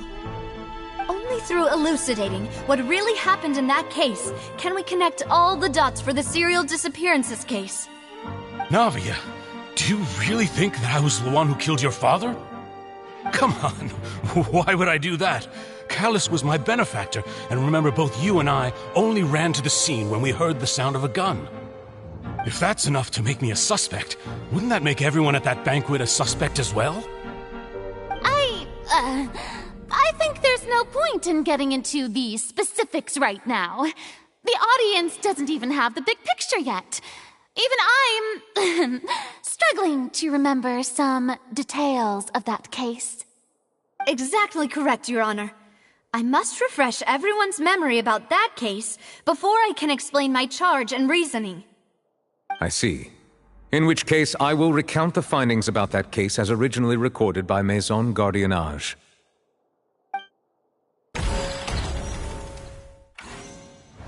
On the day of the murder, Spina di Rosula hosted a large banquet in a countryside estate owned by the Confrérie of Cabrières.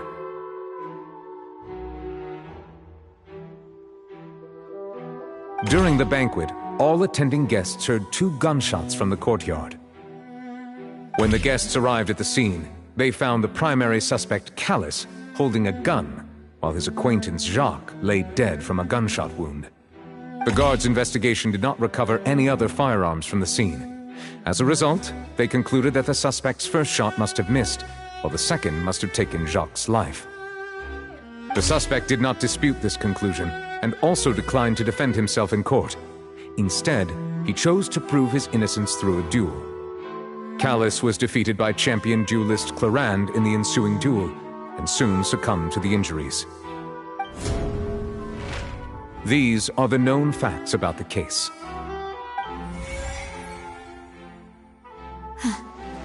The one with the motive to kill was Jacques, not my father. And even so, Jacques still had no reason to pull the trigger. In truth, the third person shot Jacques first, and was shot in turn by my father when my father seized the gun from him. After that, the true culprit turned the third person into water, erasing all traces of him from the scene. Thank you for the summary, Your Honor. Of course, the guard's conclusion appeared quite sensible to us at the time. However, we should revisit the case now that we've gained new information about the abilities of water from the primordial sea.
Something's not right. Let me think for a little.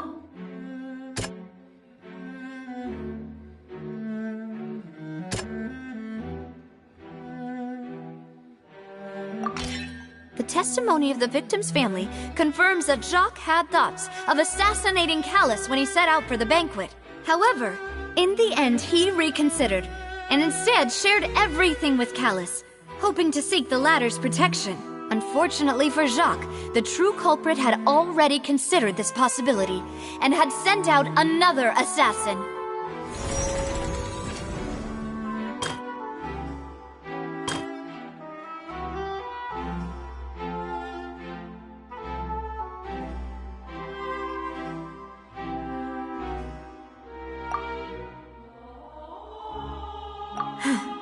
Something's not right. Something...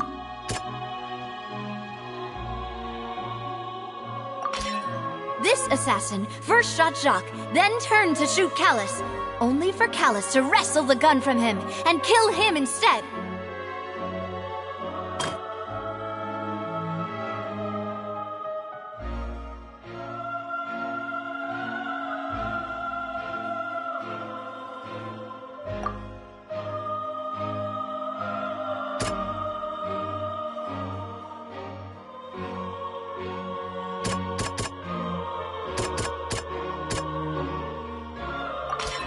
A pile of clothing was found at the scene.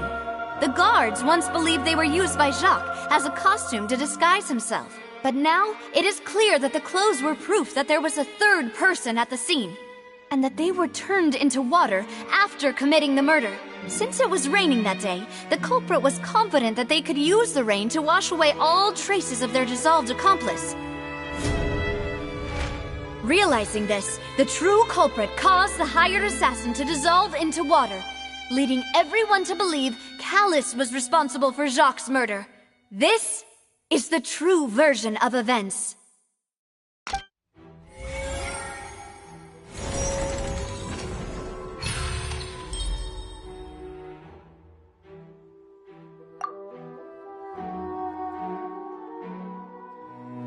So that's what happened. Wait, you're telling me something as dangerous as water from the primordial sea has been used for all these years? What a great theory. It also explains Callus's and Jacques' respective motives. I guess they didn't shoot each other after all. Mr. Marcel, you are the one being charged with the crime. You should provide a rebuttal if you wish to prove your innocence. Ah, but I think I agree with everything Navia just said. In fact, there was nothing in her speech that directly implicated me. Then, may I ask some questions? In my opinion, we primarily need to determine two things. One, do you have the evidence to back up your claims? I'm afraid not. At least not at this very moment. Boo! If you don't have any evidence, you should just go home! I may not have the evidence with me, but I know where I could go to collect it. If we look up the deserted clothes against a record of people who went missing around the same time, we should be able to find a match. Considering the serial disappearances case, the guards probably kept careful records of all missing persons from around that time, regardless of age or gender. That makes sense to me. Monsieur Neuvillette, I would consider this to be a reasonable investigative direction. Why do I feel like Farina's acting a little differently today? Maybe she's scared of embarrassing herself again? Alternatively, she's become more diligent after charging an innocent citizen in the last trial. My second question has to do with the ensuing duel. If the truth is indeed as you described, then why didn't Mr. Callus explain himself in court? If he had testified that a person had been dissolved, he could have at least mounted a defense. I've thought about this too, and the answer is actually pretty simple. He felt there were things that were more important to him. The dissolving power of water from the primordial sea is an important secret for the true culprit of the serial disappearances case. My father could have exposed it for all to see, but he chose to take it to the grave. At that time, Spina di Rosula was in dire straits, and his reputation had already been shattered. he had no guarantee that going forward with the truth would allow the culprit to be brought to justice. What was certain, however, was that it would paint a gigantic target on my back. Boss once told me that Demoiselle had already been selected as the next target of the serial disappearances case. What? If the secret had gotten out, the culprit would have fought an all-out war with Espina right there and then. I wouldn't have been the only one in danger. All of us would have stood to lose our lives. Of course, the guards might eventually figure out the truth of the matter and determine that we were in the right. But what good would that do? How can a hollow verdict protect anyone? Had this opera house ever given my father any kind of confidence in its brand of justice, Spina di Rosula would have had no reason to exist. But by staying silent, we retain the ability to deter our opponents and continue the stalemate. I was able to become Spina di Rosula's president, which made me harder to target, as well as giving me more time to grow and learn. And once I have figured out the truth and stepped up to the challenge, I will do what this opera house cannot, and restore my father's truth and honor back to him. So, you mean to say, your father intended to die in the duelist's ring? That's right. Do you have any proof?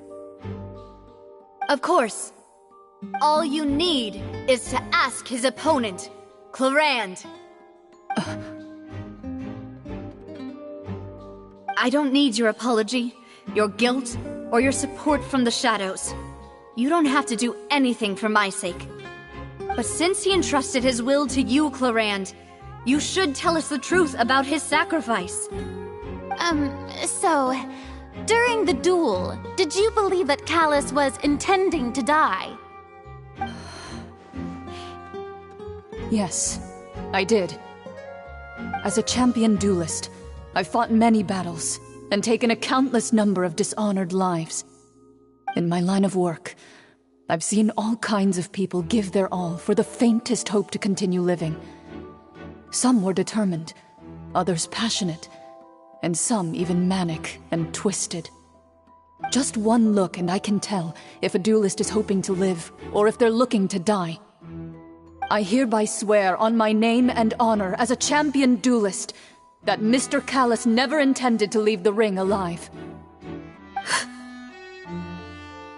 Since that's your testimony, I have no more questions. It appears there really are good grounds to reopen this case. I concur. However, Miss Navia, you still have not explained the link between your father's case and the serial disappearances case. Right? What she said was fascinating, but kind of beside the point.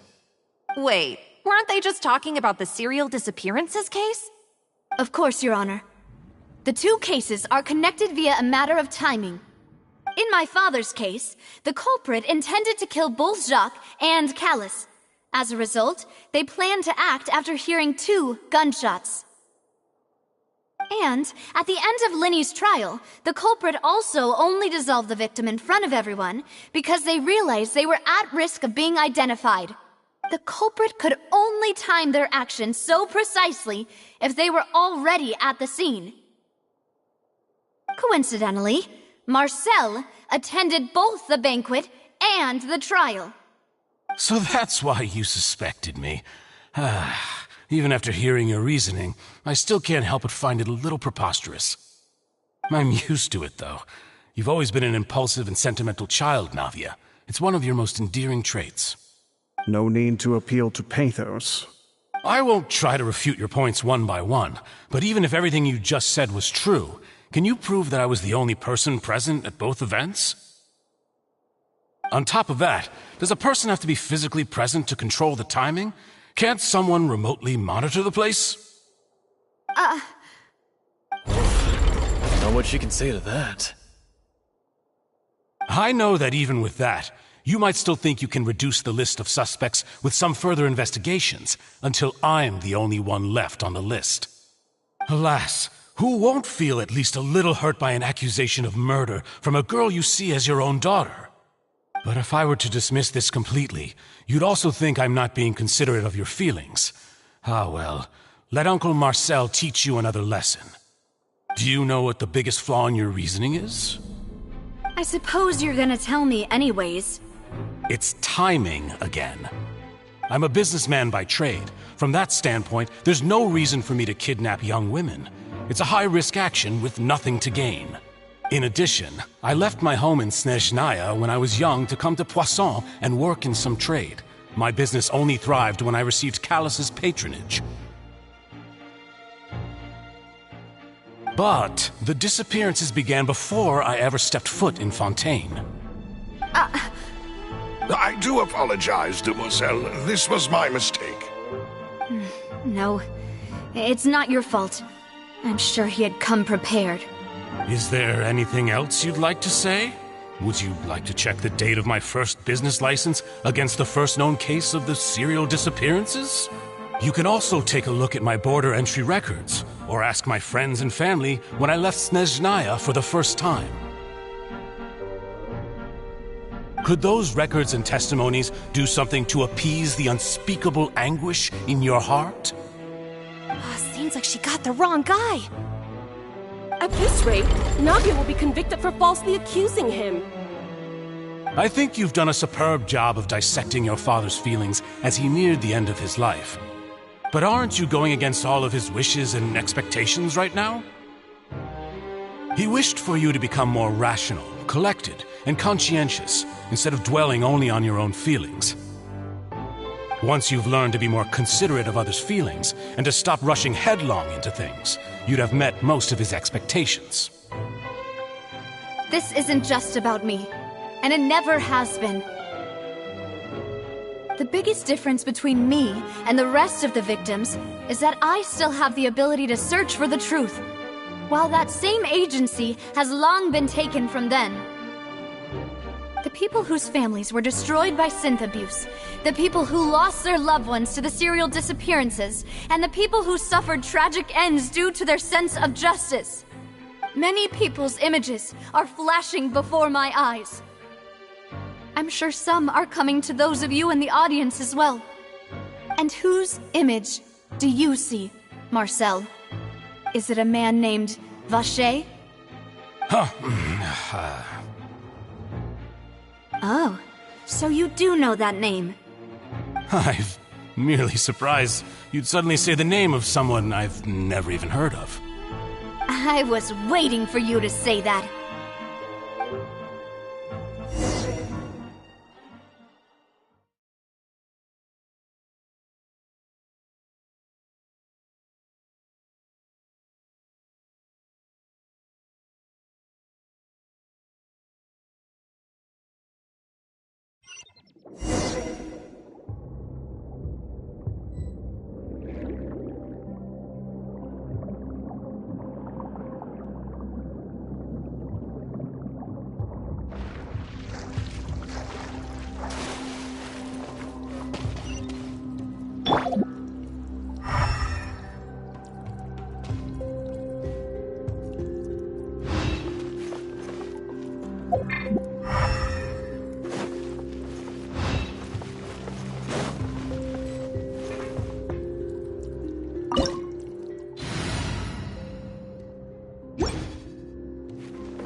Allow me!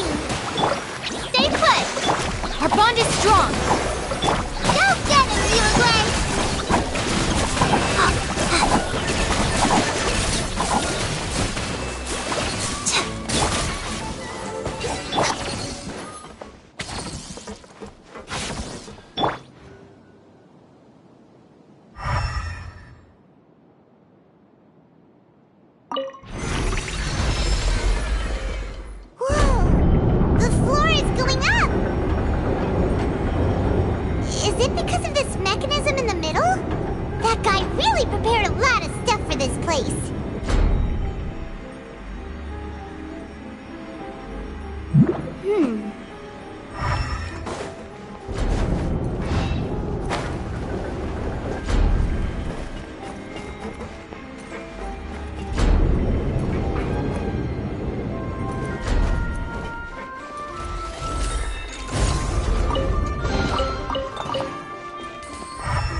show up, but Paimon doesn't see a way.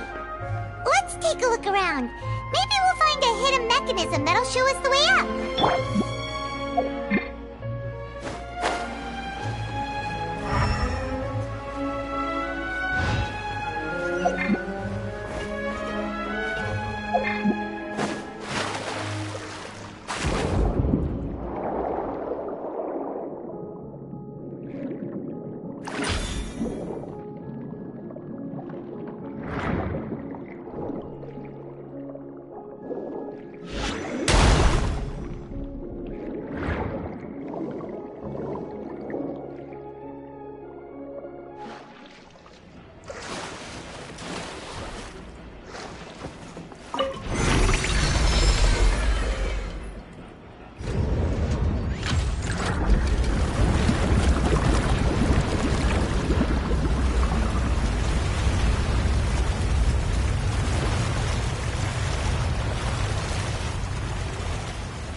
The water level is rising! Now we can swim to the top! But this is still a ways away from where we need to go.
After all that, we finally made it to the innermost sanctum. Though, as expected, the mastermind isn't here.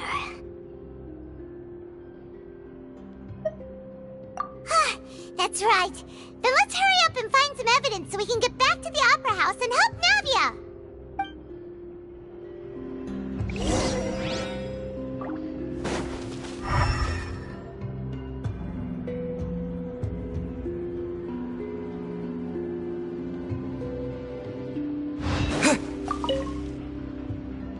What's all this? Aw, it's a bunch of really cute things! Pink accessories, a hair tie, a necklace, even a makeup box! Oh, Paimon sees it too, but why are all these cute things labeled with different girls' names? Huh? You mean the girls from the serial disappearances? They were brought here? And then they were turned into water. And all the boxes of things, these names. That means... Oh, this is terrible!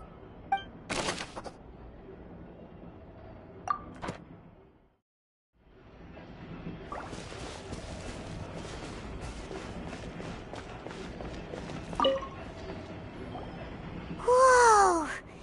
There's so much synth here! And so many bottles of ingredients that probably just contain the waters of the primordial sea. Mixing in progress, ready to drink, stock sample? Huh. They've also got all the synth pretty clearly labeled. Whoa, there's even fruit-flavored synth? Yep, it's super obvious.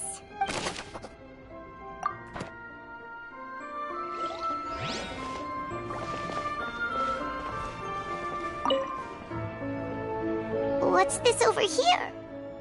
Looks like some kind of place for research. Experiment number 16 aims to verify Jacob Ingold's research conclusions on the primordial sea and use his theory as a foundation to achieve a breakthrough. The experiment was a failure. No individual managed to resurface from the water from the primordial sea. Female specimens 22, 23, and 24 were dissolved.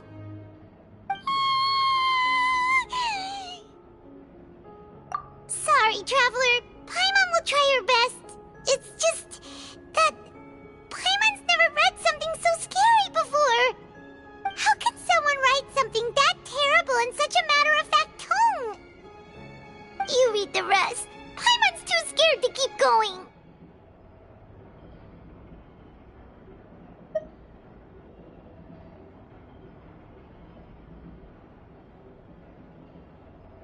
So that's why he did all of these experiments. But did he really think he'd be able to find a way just by dissolving people over and over? That's just insane! Huh? Isn't that the name you heard by the fountain? Paimon thought he was an eyewitness in the serial disappearances case. Ah. You mean Vache is the one who did all of these... experiments?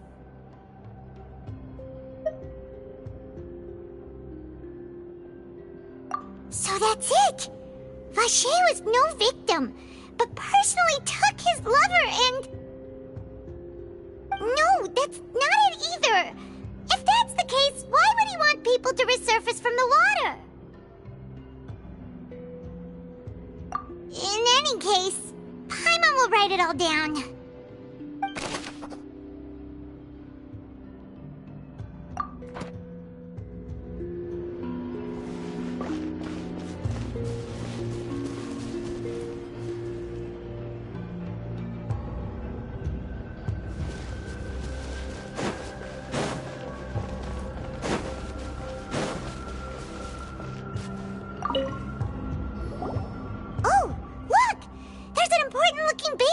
Here, and it's full of water. That means this is where they make all the synth, and that special water is the main ingredient. you dilute it with normal water, you'll get synth. But the pure stuff can dissolve a human. Paimon will take notes on this incriminating evidence.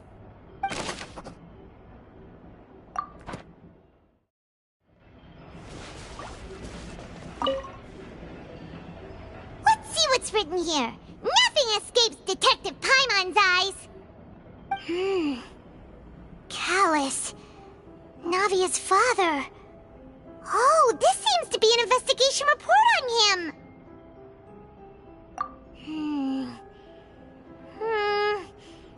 Yep, it's about finding someone to assassinate Jacques and Callus because of a lack of confidence that Jacques himself would go through with it. This should prove the existence of the third person, right? We still have not determined the exact content of the key information Callus has passed on to certain members of his organization. The old dog's a real menace to deal with. Even if he abides by the promise he's made to us, he will still have the upper hand. He can act whenever he wants to make our lives miserable. The only option left is to remove him from the picture entirely. I concur. Let's send someone to kill him. He won't declare war as long as we don't touch Navia. Oh, seems like we've got a bunch of correspondence between the higher-ups. They're all just so evil.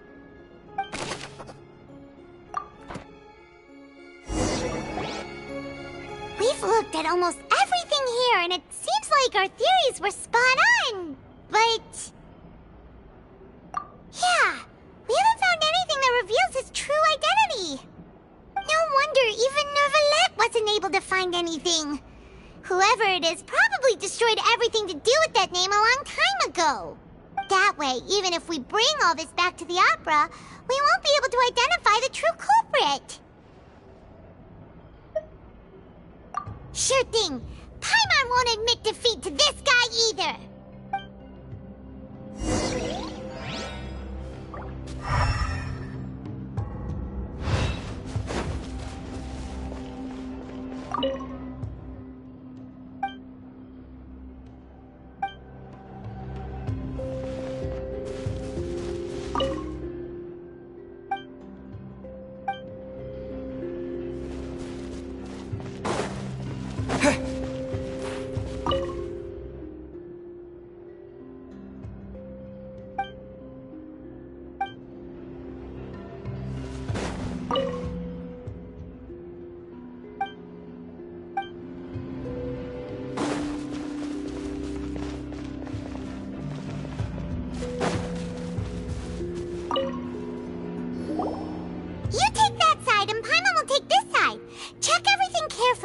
We'll find something for sure.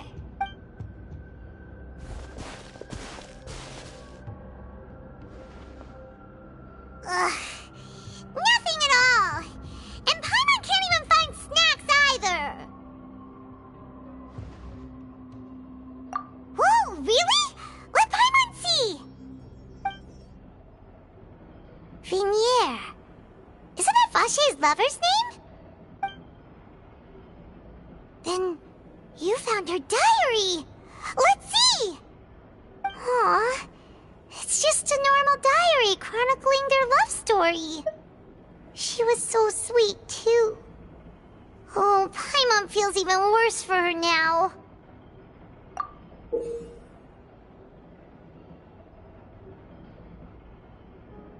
So many! A whole page's worth! But they're all crossed out. Was she unhappy with all of them? The final name she decided on was... Marcel. Wait, but Marcel's pretty old. Has this case been going on for so long that he's Vache and Vinier's grown son?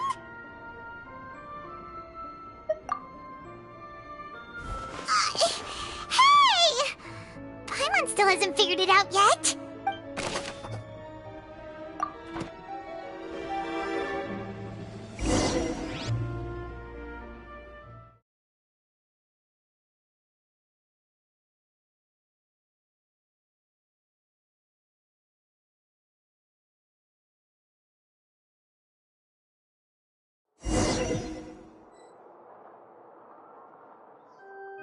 And whose image do you see, Marcel? Is it a man named Vacher? Oh, so you do know that name. I'm merely surprised you'd suddenly say the name of someone I've never even heard of. I was waiting for you to say that. Navia!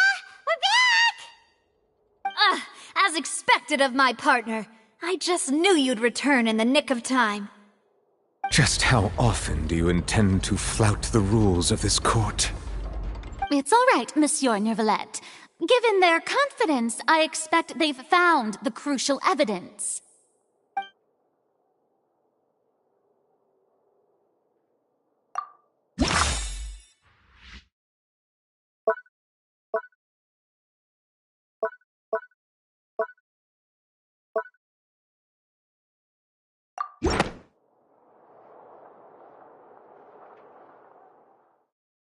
But the truth of it, Marcel, is that you've always been Vacher. Huh? We've investigated your lair and we already know everything! After your lover, Venier, was dissolved, you kept abducting young women to experiment on the hopes of bringing her back to you! You even created Marcel as a new identity and destroyed all records of your past as Vacher! So that's it. Even the villains in opera performances rarely go that far. And with that, Marcel's motive has now been established. This information regarding your past also dismantles your prior timing defense. Well, Marcel, do you know where you went wrong? You fixated your gaze on the lover that passed away, instead of paying attention to the living people around you. So, you never noticed how we changed, or how we grew as individuals. You also never understood Boss's real expectations for his daughter. Or our determination to see things through. Your determination. Mr. Marcel, please speak up now if you would like to defend yourself. Otherwise, the trial will move on to the next stage. Do you really think I wanted to do any of this? Pay attention to you? What for? Have you ever paid attention to me? Ever empathized with my pain? Ever known how it feels to watch the love of your life dissolve right in front of your eyes? No one helped me. No one even believed me. All those decades ago, even the officers from the Maison Gardiennage were laughing at me. They said there's no way a human being can turn into water. So I must have gone mad from grief. Vinier's death was brushed away by all of you as if it didn't matter at all. Well, now you know, don't you? Ha! Well, it's too late now. All those who were dissolved are gone forever. You only have yourselves to blame. You set up this ornate opera house in pursuit of your so-called justice, your beloved drama, while turning a blind eye to the suffering of the people. Venier is dead. We promised each other that we would always be together. Wherever she goes, I will follow. But I'm not from this blasted place, so I can't be dissolved, no matter what I do.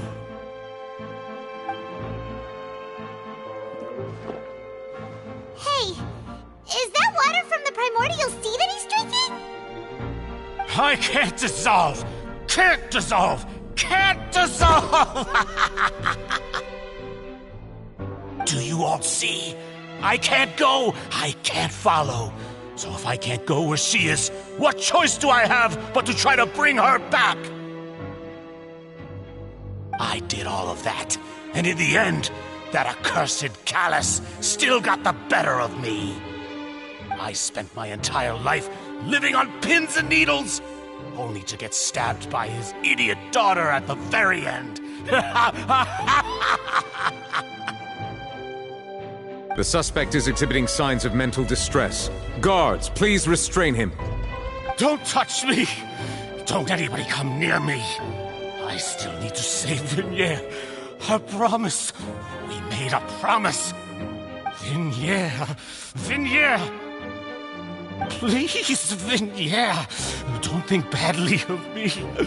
All I want to do is fulfill our promise. At this point, the verdict of this trial is clear.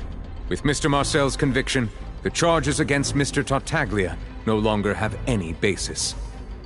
Fine by me. I was in a bad mood, but after a show like that, I'm actually feeling pretty good. Traveler, please submit all the evidence you have collected to the guards, so that I might review and summarize the truth behind the serial disappearances case. The man now known as Marcel was originally named Vacher and worked as an adventurer with his partner and lover Vignere. During an underwater expedition, Vignere accidentally came into contact with water from the primordial sea and was dissolved in front of Vacher as a result. Vacher learned of the primordial water's existence through the work of others and began to kidnap young women for research, with the goal of discovering a method to restore Vignere back to life. To cover his tracks, he invented the new alias of Marcel and began to operate a business in Poisson. During the course of his research, Vacher discovered that a diluted concoction of water from the primordial sea can induce feelings of euphoria, and began to manufacture and market synth. However, as he accumulated wealth to fund his continued research and expanded the scope, he came into conflict with Spina di Rosula.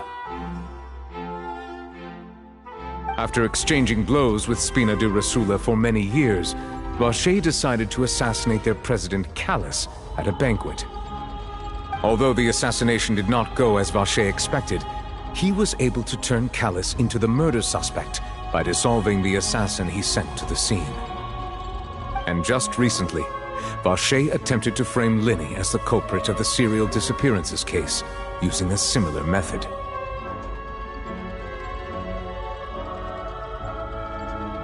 However, his attempt to frame Linny failed, and the power of water from the primordial sea became public knowledge. This case also exposed enough of Vacher's machinations that he was eventually successfully charged in court. Thus concludes the enigmatic history of the serial disappearances case, with the truth revealed to all.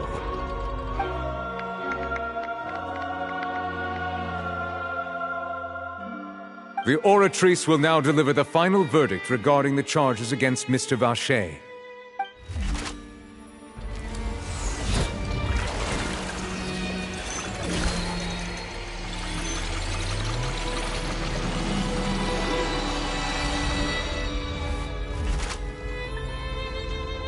According to the judgment of the Oratrice Mécanique d'Analyse Cardinale, Mr. Vacher is guilty.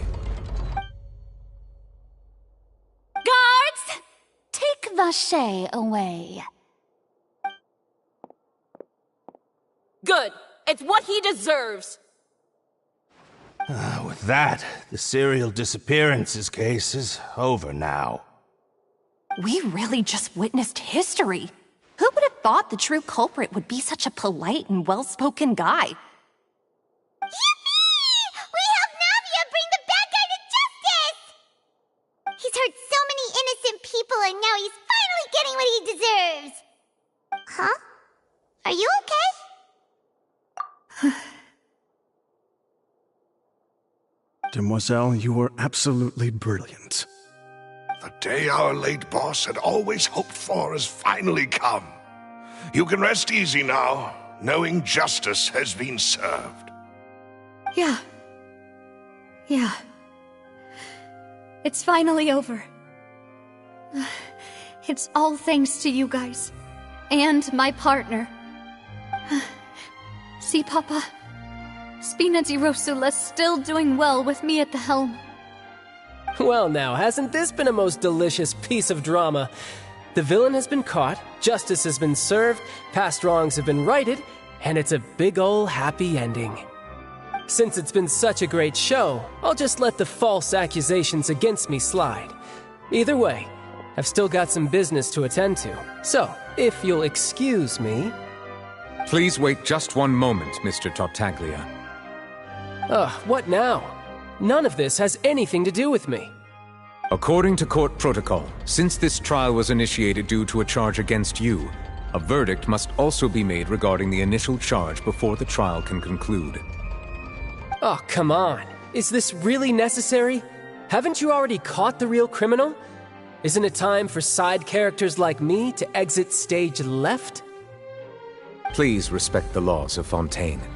This has always been the rule. All right, but this sure is a lot of hassle. All I need to do is stand over there, right? Let's just get this over with.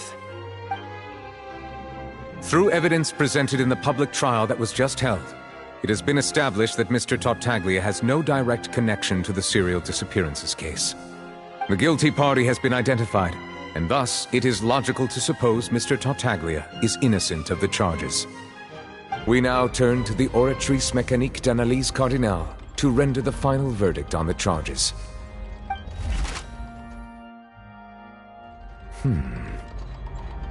According to the judgment of the Oratrice Mécanique d'Analyse Cardinale, Mr. Tartaglia is guilty. What?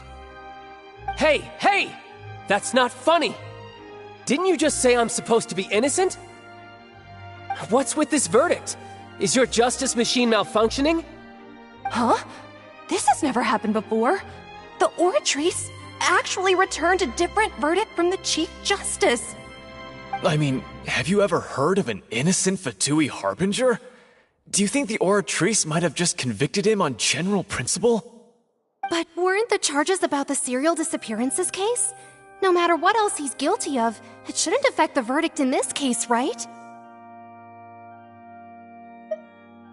The judgment of the Oratrice Mécanique d'Analyse Cardinale is, by law, the final verdict of the court. We must accept the guilty verdict. Guards, please take the suspect into custody per court protocol.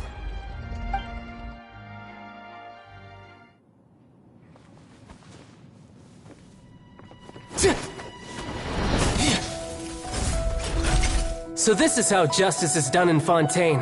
What a joke. You've got your rules. Well, I've got mine too!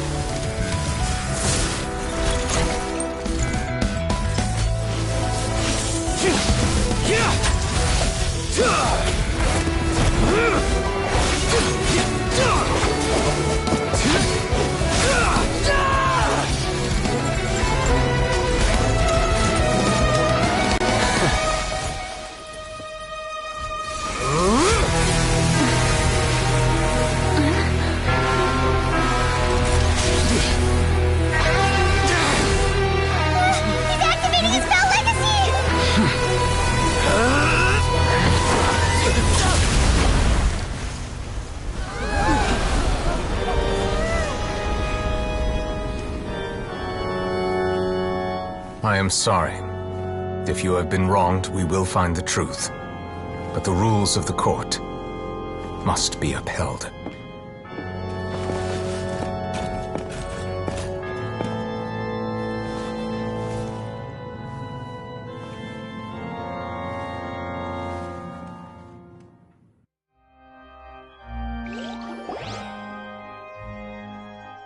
Hey, Monsieur Novelette, what's going on? Shouldn't they have been cleared already? Apologies. This is also the first time I've encountered such a situation. However, according to the rules established at the conception of Fontaine's court system, the Oratrice's judgment is the final verdict of the court. All I do is follow court procedure. As for why the Oratrice arrived at the conclusion it did, you should probably ask someone more knowledgeable than me.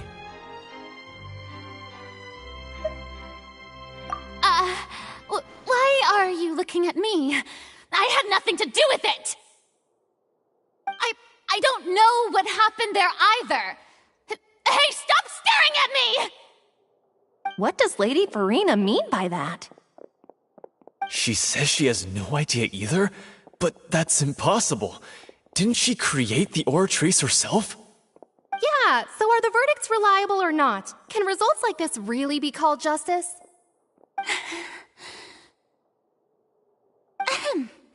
My dearest citizens, did you really think we'd allow an incorrect verdict to be handed out in this court?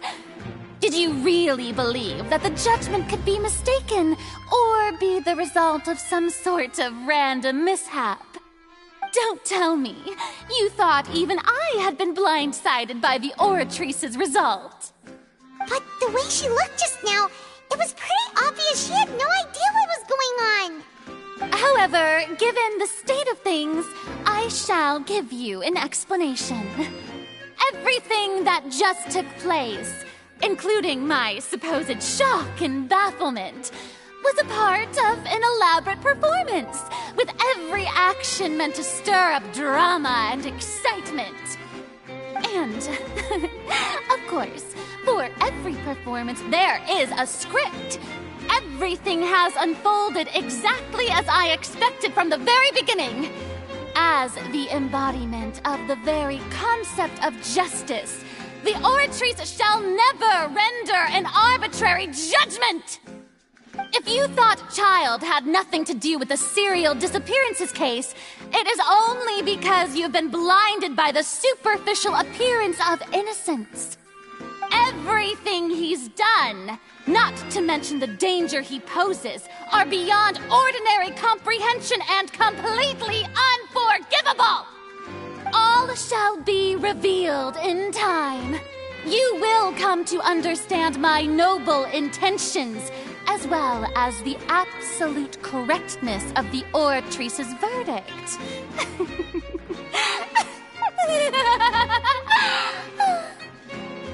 Now, having said that, although I hate to leave things hanging in suspense, it is now time for this performance to end. As the lead actress, I shall be the first to take my leave. Toodaloo! So she chose to make her escape after all, did she? So you're saying we shouldn't put much stock into what she just said? She probably just put on that performance to save face. As for the truth, it's unlikely that she actually has any idea. However, please be assured that I will continue to investigate this case in a personal capacity. Just as I promised, if the judgment has been incorrect, we will do our utmost to clear his name. All right. Even though we feel pretty badly for him, we'll take your word for it for now. After all, he's done plenty of bad stuff, so he should have known he'd go to prison someday, right?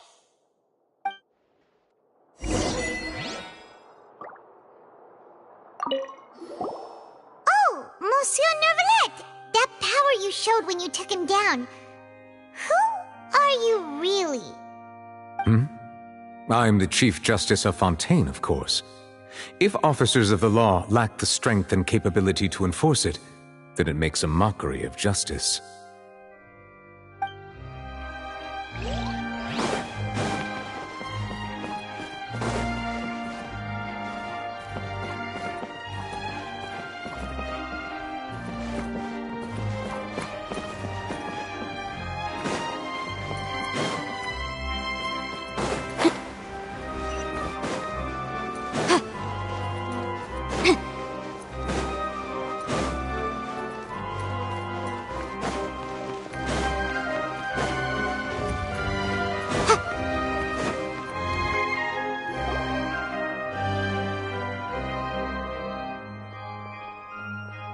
Hey, what are you doing? Quick, stop him!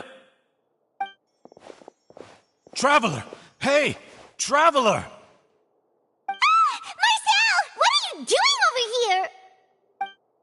Stop resisting arrest! Cease, or we'll add another charge to the list! No, wait! I just want to ask the Traveler something. I'm not looking to run away. Please, just let me ask this one small thing. Go on. Thank you. I was being led away when I finally realized something. Where did you first hear the name Vache? I erased all records of that name. So, unless... Are you still trying to prove your innocence? Give it up. You've already been convicted. Really? You did? You're sure? You met her? But how could that be? How did you manage to do it? The Fountain of Lucine? Then she's been so close to me all along. And I just never... Please give me a chance to talk to her again. Just let the Traveler take me to the fountain to see her one last time. This is the last request I'll ever make in my life. You can do whatever you want to me afterwards. I don't care. What? Give an inch and you want to take a mile? Do you think serial killers get to make requests like that? Paimon agrees. Why should we give him what he wants when he's only done a ton of super terrible things? This request, is it worth as much to you as your life? Of course! Wait, no. It's worth even more than my life. Humans. Will they betray the instinct to live just to satisfy spiritual needs? Very well. I will grant your request. Your Honor, I fear that... I will go with him. You do not need to worry about any escape. In that case, I shall leave him in your most capable hands, Chief Justice. Thank you, Your Honor.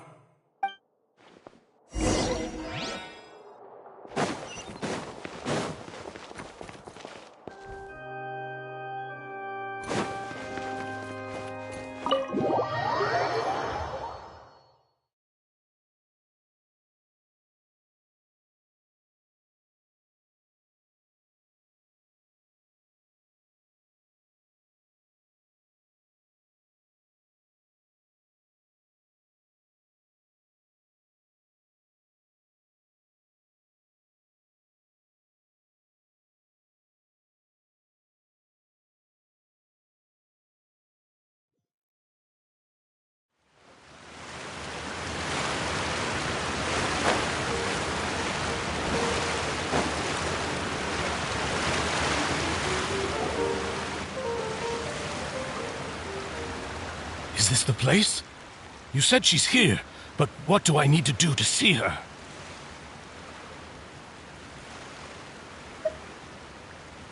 Yeah, and even Paimon could hear her after drinking that thing.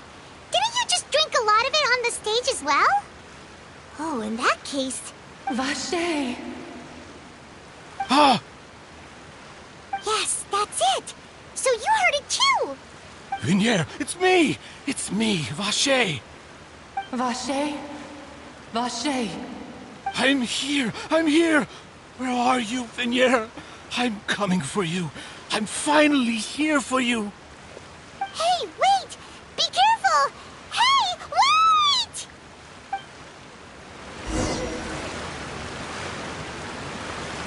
Vinier, is that you? It's me, Vache! Vinier! Vache? Why did you come? Didn't I say? You don't need to look for me. You look a lot older than I remember. How long has it been? It's been more than 20 years. I've suffered for over 20 years since the day you left. All this time, only the thought of bringing you back has kept me alive. Nothing else mattered to me. I must be dreaming. Who would have thought I'd get the chance to tell you all of my feelings like this? Vinier, you are my everything. I really don't know how I could live without you. But Vache, if you ask me, this world would be better off without you. What are you saying? If not for you, I would have finished my law degree and probably become a top-tier attorney one day. If not for you, I would have continued to pursue my love of the arts, and my works would have been displayed in the Palais Mermonia itself. If not for you, I would at least have been able to take care of my mother. And she would not have grown old and died alone. with nothing but the tears on her cheeks. It's all because of your selfishness, Vache. It's all because of you. You... Wait, you are not Vignier. Who are you? You're right. I am not Vignier. I am the sacrifices. Every woman who died by your hand, as our bodies dissolved, our consciousnesses flowed back to the primordial sea. Our thoughts circulated endlessly within the primordial sea, and we were no longer individuals. But we became one, just as streams of water come together in the sea. I'm Cressy. I'm Lemony. I'm Azine. The only one I am not is Vignier. Why? But then, where is Vignier? She doesn't want to see you anymore. Every tendril of her consciousness is avoiding you. This is what you get for your selfishness. Your selfishness robbed us of our lives and our futures. You said time and time again that you'd do any and everything for her. But did you ever consider whether she'd want to see you do the things that you did? If she would despise you for what you became?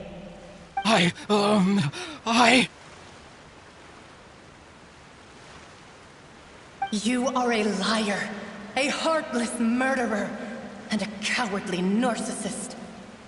The only thing you are not is Vignier's beloved. From the moment your first victim died and her consciousness merged with Vignier's, she has had nothing but pure hatred for you.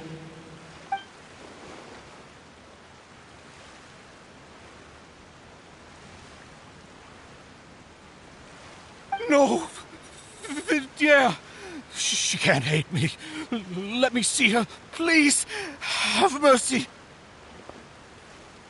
You still don't understand. When I said don't look for me, that came from the real Vignier. She really doesn't want to see you anymore. But on top of that, she also said that because it's her final drop of pity for you. She said that because she knew that if you did come here, we will show no mercy to you. Vache. Vache? Vache? Vache. Vache. Vache. Vache. Drown.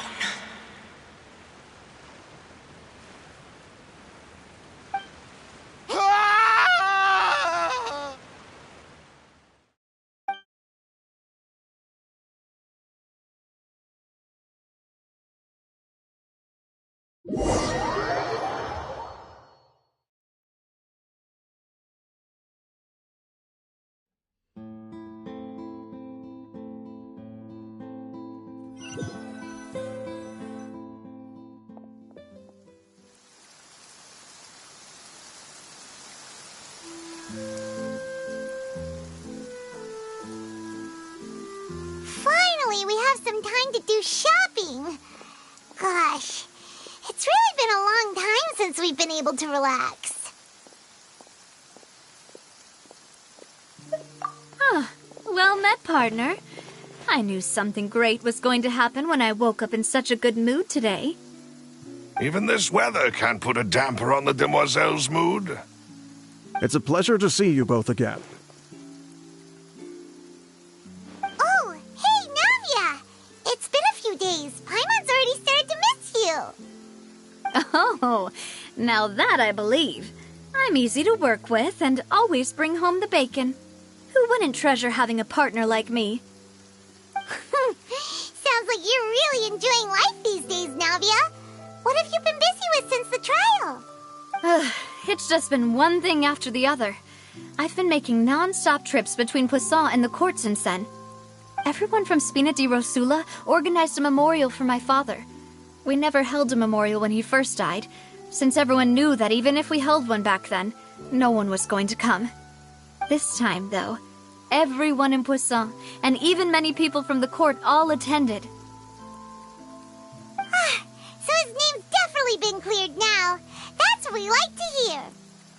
It's been the dearest wish of Demoiselle all along.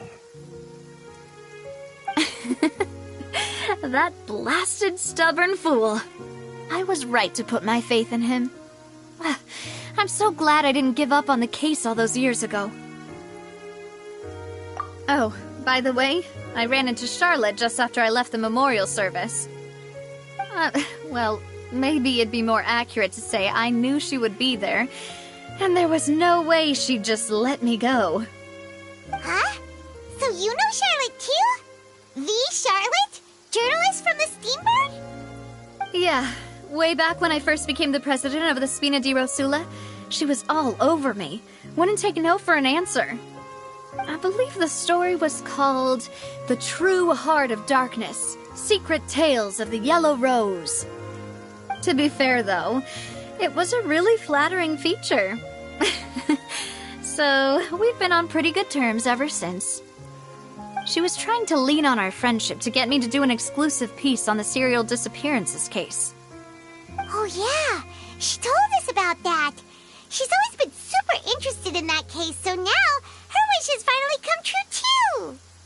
Anyway, I told her to make sure that when she writes about you guys entering the opera house with the critical evidence, that you both sound really cool. Now that's another thing to look forward to. We trust Charlotte's skills with a pen for sure.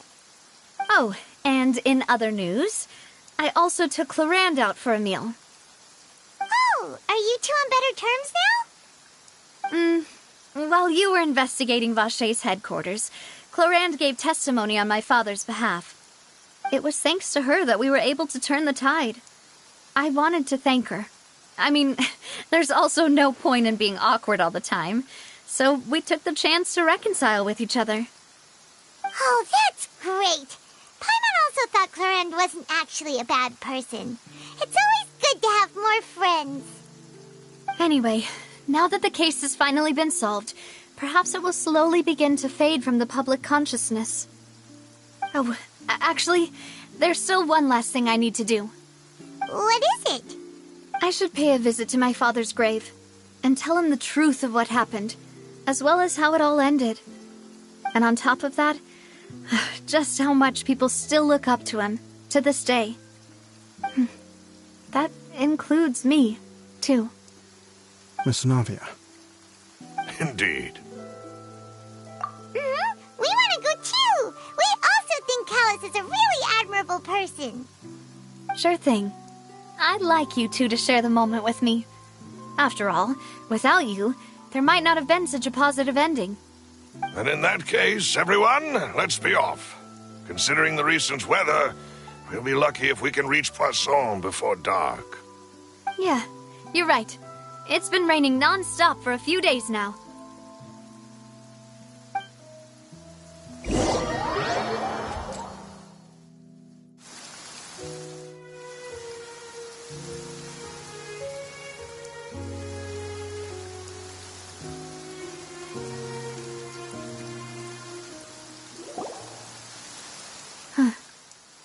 This is where my father's grave is. To be perfectly honest, even I haven't been back here for a long time. Huh? There's someone there already. Wait, that figure. It can't be... Isn't that Nervalette? Why would the Chief Justice be here? Huh? Navia?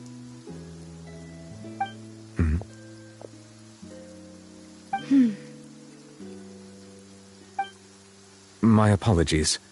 I should have asked before coming to pay my respects. Don't say that. Sorry about that. Oh, I was trying to say there's no need for you to apologize. I wanted to show my father how much I've grown, but still, I doubt I've grown to the point that even the Chief Justice would feel compelled to apologize to me over and over. In that case, I will stop apologizing for now. You really could use some pointers on understanding human emotions, Monsieur Nervalette. In any case, why did you come to Poisson? Well, ever since that day, I've been turning a question over and over in my head. Just what is justice anyway? There was once a time when I didn't want to believe that there could be anything more important to humans than life itself. Oh, rather than that, it's probably more truthful to say I didn't believe humans were capable of resisting the most basic instinct of living things. That they could rebel against their own nature, or consider certain things to be more important than their own lives. Which is also why I didn't stop your father from beginning that fateful duel. I believed that a truly innocent man would never throw away his life like that. That there was nothing, should have been nothing more important than one's own continued survival.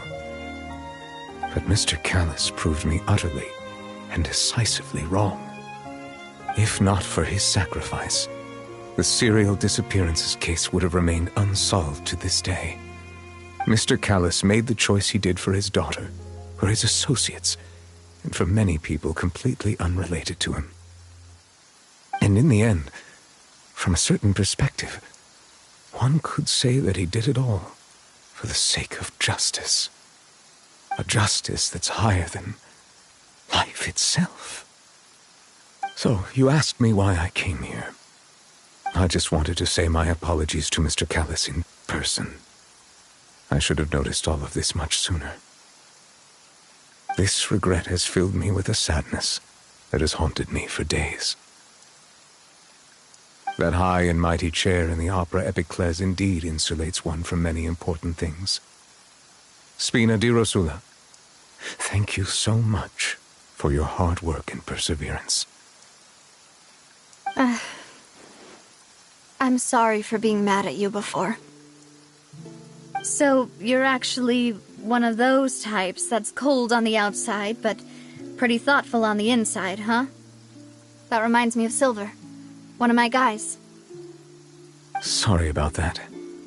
Self-expression is not one of my strong suits. Didn't I just say you don't need to apologize? Ah, so Navia and Neuvillette seem to have made their peace as well. Let's not disturb them for now. We can wait till after they're done.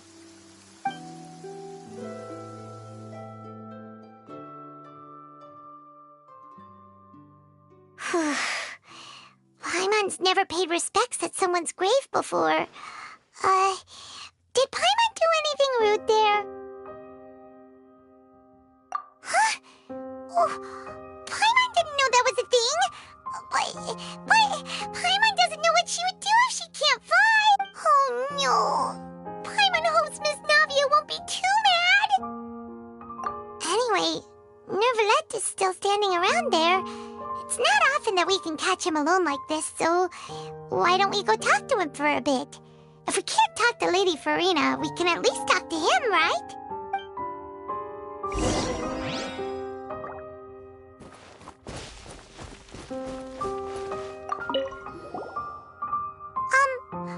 Paimon's really sorry, Navia, but Paimon did something pretty disrespectful just now. What are you saying, Paimon? I don't think I get it. Well, aren't you not supposed to fly around someone's grave? Huh? Who told you that? Hey, Traveler! Why did you mess with Paimon again?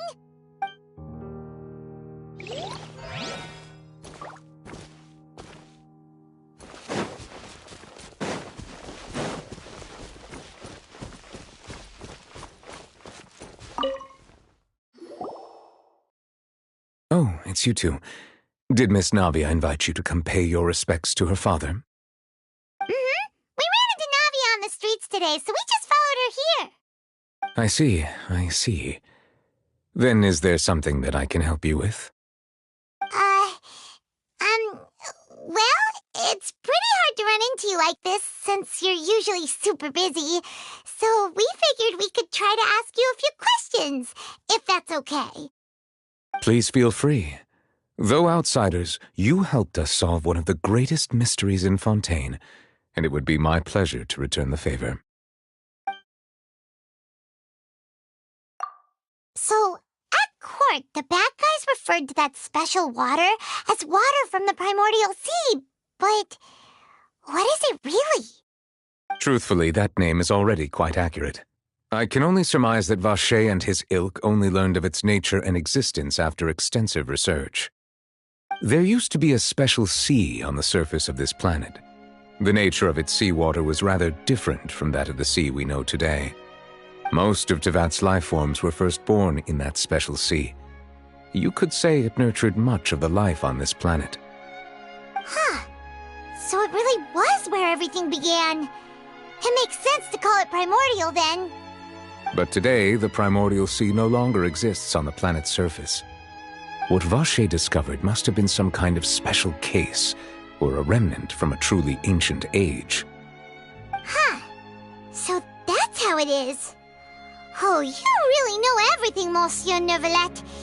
But if that's the case, then why would people, at least people from Fontaine, dissolve in that kind of water? Indeed. Why would the primordial sea, which was known to engender and nurture life, suddenly reverse itself and devour life instead? To be frank, that also doesn't match my understanding of this world and its laws. There must still be some unknown secrets around the people of this land. Is there anything else you'd like to ask me about?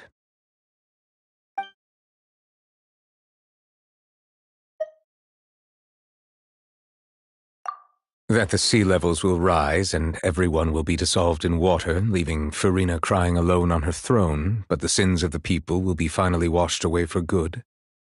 Does that appropriately summarize the version you've heard? That's right! It was Lenny that told us back then. And that about covers all the main points. Yes, up to the present, I think we reached a point where we have no choice but to confront this prophecy directly. Rumors have it that this prophecy is rooted in the last words the former Hydro Archon left to the world before she passed away. A prophecy? Of the former Hydro Archon? Wow. This is the first time that we've ever heard of it. 2 parts of the prophecy have already proven correct. The rising sea levels and the ability of the people of Fontaine to be dissolved. We should be more vigilant and stay on the watch for further signs. Speaking of the prophecy, Farina has also always taken it quite seriously. Indeed, she has been collecting information and intelligence from across Tevat for this purpose. If the rumors were true, then perhaps this prophecy is the conundrum left to Farina by her predecessor. But with Farina being the way she is, can we really trust her to solve it? Is there anything else you'd like to ask me about?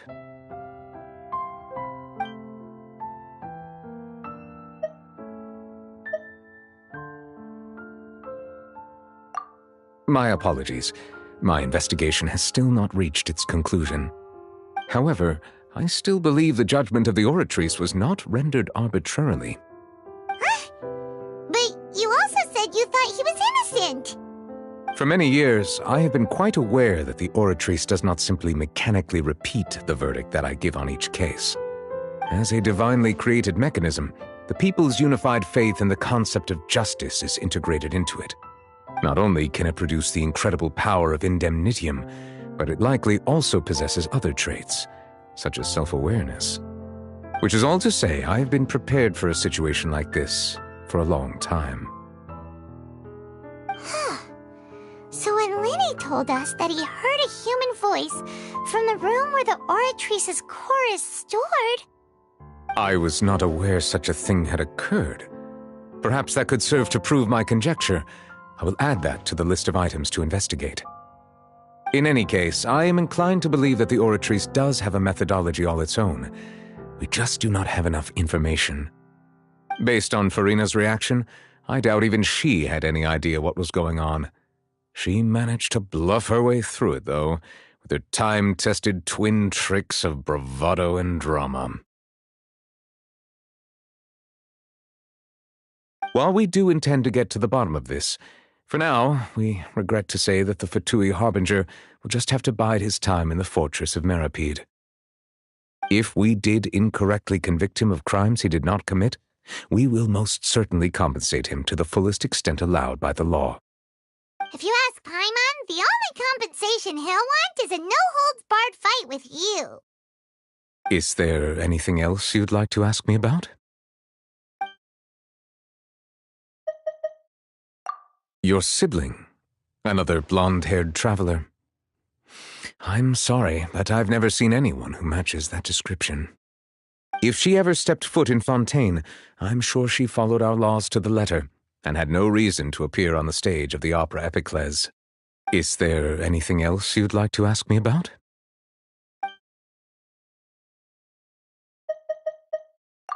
Very well. It was my honor to provide you with what answers I could. I very much enjoyed conversing with you. It will soon be time for me to leave this blissful tranquility behind and return to Palais Memornia. You really are super busy, Monsieur Neuvillette. Paimon thought you only came here to pay your respects today because you had the day off. Crime and villainy do not have the day off, and so justice must work around the clock as well. This is merely the nature of a justice's work. All right, you've got a point. Huh?